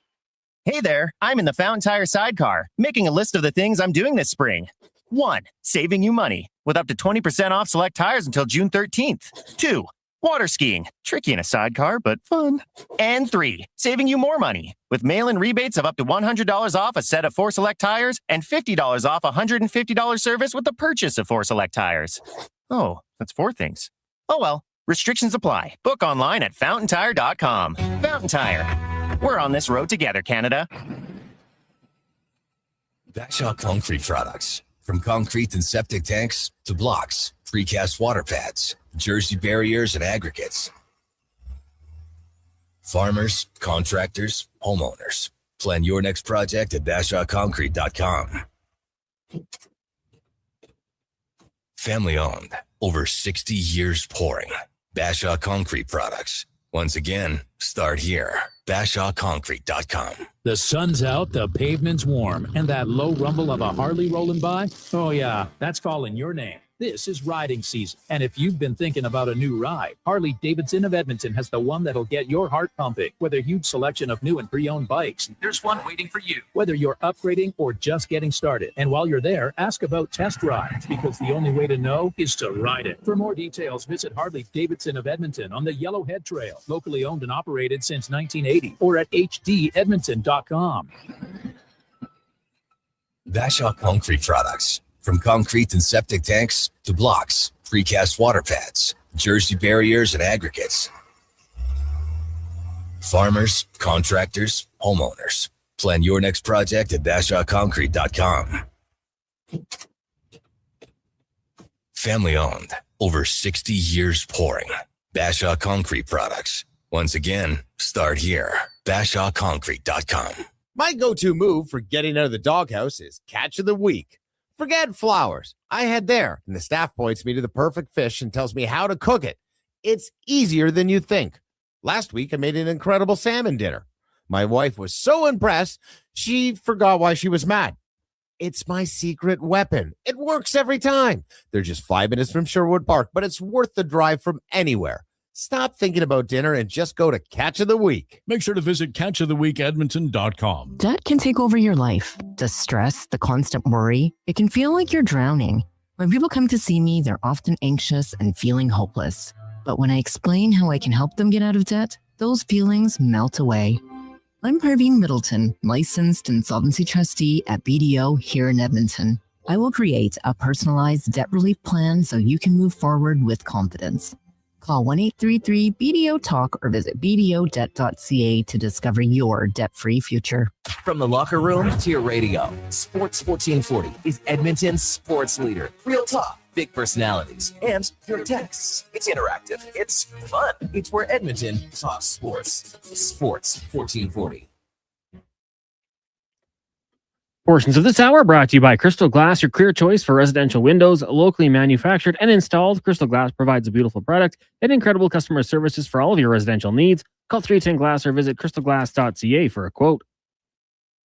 The Jason Gregor Show, the best of Edmonton sports talk and beyond. This is Sports 1440. Presented by PlayAlberta.ca, Alberta's only regulated online gambling website.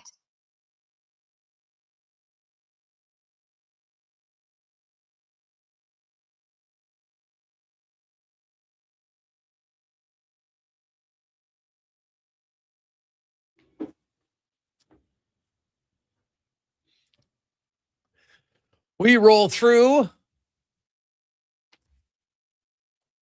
Tuesday afternoon, the Gregor Show, presented by PlayAlberta.ca. How you doing? you make your way home tonight. I'm curious, for those of you who haven't seen it, when you get it, we'll discuss it tomorrow early in the show. Watch that sequence on the Sabres' second goal and let me know your thoughts. It was deemed no goal at the end. It was reviewed the goal because the puck was clearly across the line, but then they said goalie interference. That is, that's something. I'll tell you. That is something. We'll see. And then Newhook comes back and scores again. This guy is on fire. Absolutely on fire. And do you remember when Montreal acquired him way back in the summer of 2023? And they got Newhook, and Colorado got a first rounder and a second rounder. A lot of people are like, oh, it's brutal. Oh, my God, it's a terrible trade for Montreal. Well, now, not every trade works out right away. But now you fast forward a few years, and Montreal fans are like, this is unreal. This is unbelievable. We love it.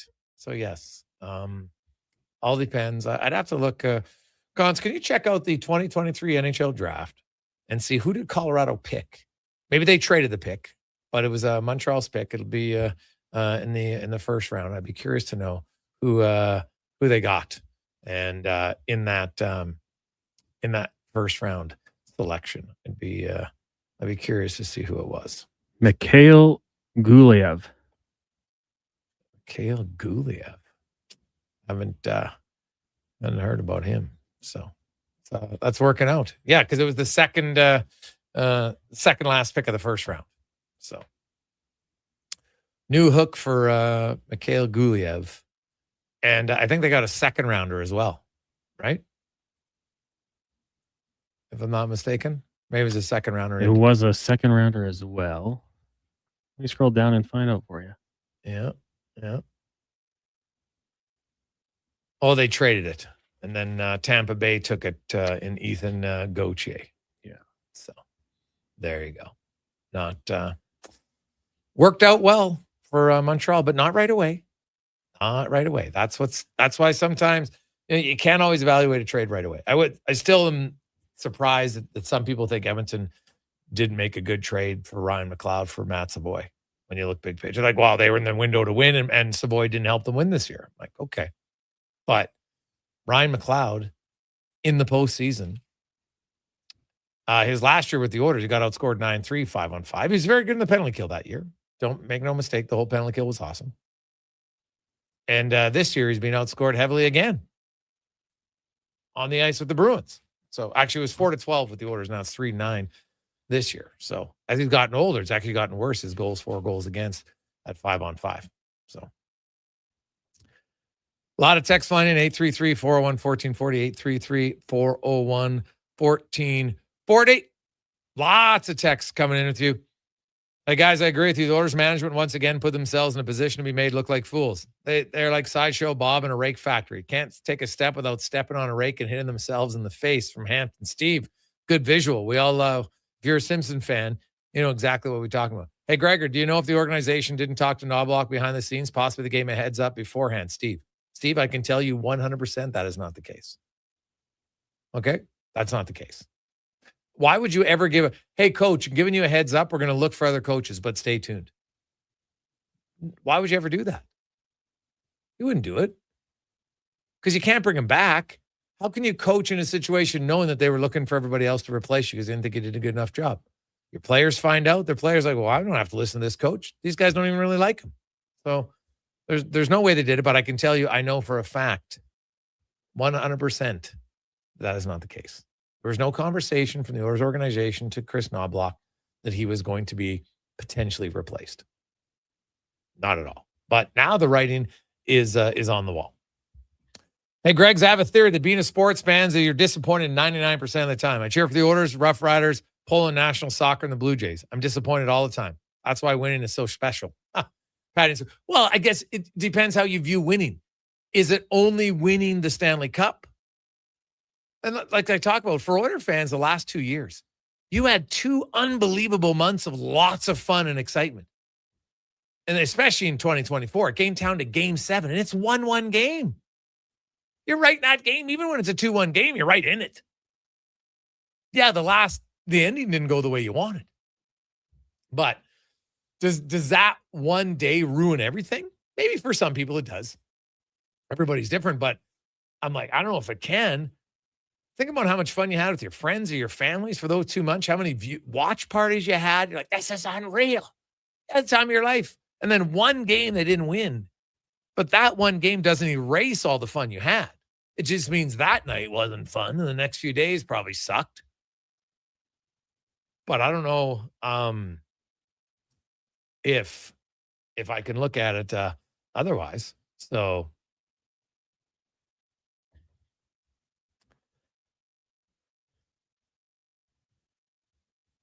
hey, Gregor, I listened to you and Spec rip the orders. Well, Brian Lawton said that happens. He said Bowman was open. He said he's going to look at everything. He has a fiduciary responsibility to do what he's doing. McDavid has us on watch, and we need action. Feel sorry for Knobloch, but he's getting paid millions for 3 years and did not perform this past year like he needed to. Warren. Well, see, Warren, when you say it happens all the time, Brian's saying that, but please show me examples of teams in the offseason, because we can go look at the hiring. I'm going to write an article on it. Show the last 10 years of coaches fired in the offseason. And a coach got fired, and then his replacement was there right before he got. No, that happens in the regular season, not the offseason. So it's misleading to claim this happens all the time. I don't disagree. If Bowman felt that he had to look up everything, great. But you can't be half pregnant. You can't, well, I don't think Chris Knobloch's the right guy, but I'm not going to fire him until I talk to the guy. And by the way, if you say that it was right to talk to only Bruce Cassidy, well, that would be wrong. Because how is that his fiduciary responsibility? He's only talking to one person. If you're going to fire your coach, then the responsibility, Warren, is to talk to as many as you can that you feel are worthy of the job, not just one. So I would disagree with that too. I'm sorry. I'd gladly talk to Brian about it. I know Brian quite well, but I would disagree. Yes, Stan Bowman said he's looking at everything. That's valid. Look at everything. But it's different when you look at something and say, hey, we're going to look at free agent defensemen because you need 6 of them. Sometimes you need 8. You only have one head coach. It's different, right? And players, even during the season, the players are competing for ice time. Coach isn't competing to be the head coach with his assistants. They're the head coach. He's assistants. You work together. But go back and tell me the last time a team in the offseason fired their coach after they had hired, or once they hired his replacement. That happens in the regular season. Not all the time. But I get why, because you got to hey, we got a game on Tuesday. We need a head coach. Now, sometimes teams have fired their coach, and then they still give an assistant coach. He's on an interim basis for a week or 2 days or one game, and then they hire another guy because they interview at least 1 or 2. So I would disagree that it happens all the time, and this is the way it goes. It isn't. Guys, I don't find it a surprise the Oilers are doing that. I don't think they've had much stability in coaching and management since the 80s. They've had one disastrous hire after another in management and coaching. They're not in a very one organization. Doug.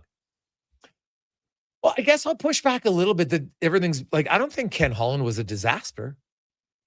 He's 5 years. He took over an organization that had made the playoffs once in 13 years.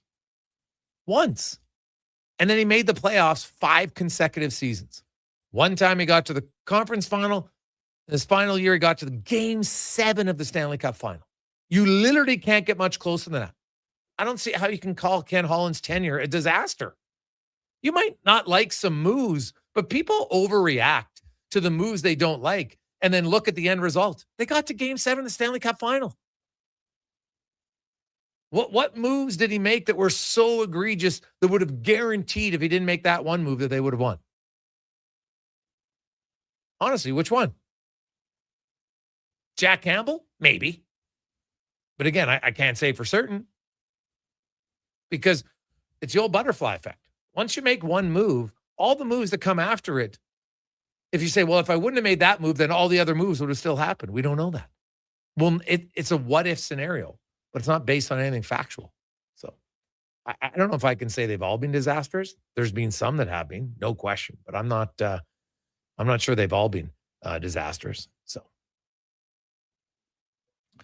Hey, Gregor, Vegas is in round 2 because Edmonton is out. Why? Because Vegas is relentless. We swapped the coach, got the boost, and there they are. Winchester. Do you think maybe Edmonton's out because McDavid, Draisaitl, Dickinson, and Henrique were hurt? Is that a possibility? And what if Vegas loses now that Mark Stone's out? Are they suddenly not relentless? Or do injuries impact the result? You answer the question. I can't answer it for you. You answer it. So, hey, guys, in true orders fashion, Cassie's going to sign with LA. Then what? Kevlar. Well, could you imagine? What are they going to do then? So, we'll see.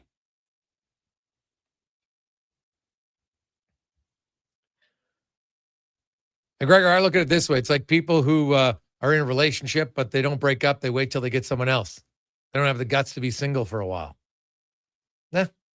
A little bit different scenario, but yes, I can see your point that, hey, if you don't believe Chris Knobloch's a guy, that's okay. There's nothing wrong with it. That's your right as a GM and as a management team to say, you know what? We don't think Chris Knobloch's a guy for our team. So we let him go. You do it with dignity, respect, class, move on. Now we're going to find his replacement. No one could have, you could have said, well, I would have kept the coach. Fine. But you couldn't have argued that the process was unprofessional. Now you can. And to me, this was a very easy, fixable thing. Let Chris Knobloch go. Then you move on and make your coaching choice. Very easy to do. Coming up, we have Toronto Blue Jays action live here on Sports 1440 after Connor Halley, and a Sports 1440 update brought to you by GoAuto.ca. Not only do they offer you great vehicles, they give a lot back to the community. Over $27 million they've donated to local charities and reinvested in the community where they work. That's awesome. GoAuto.ca. Good night.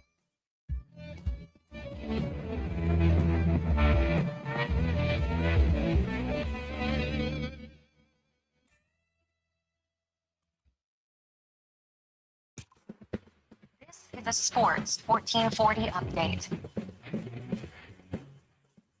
Game 4 in Montreal. Canadian Sabres tied at 1 apiece with about 5 minutes left in the first period. Montreal heading to the power play. Later on tonight, Ducks and Golden Knights from Vegas. That series tied 2 games apiece. Charlie Coyle signed a 6-year contract extension with the Columbus Blue Jackets worth $36 million. The 34-year-old center produced 20 goals, 38 helpers, in 82 games in Columbus last season. And Sidney Crosby will be suiting up for Canada at this month's IIHF World Championship. In the association, 1 game tonight, Timberwolves and Spurs from San Antonio. Tip-off set for just after 6 o'clock. That series tied at 2 each. Major League Baseball, Blue Jays are in action right now.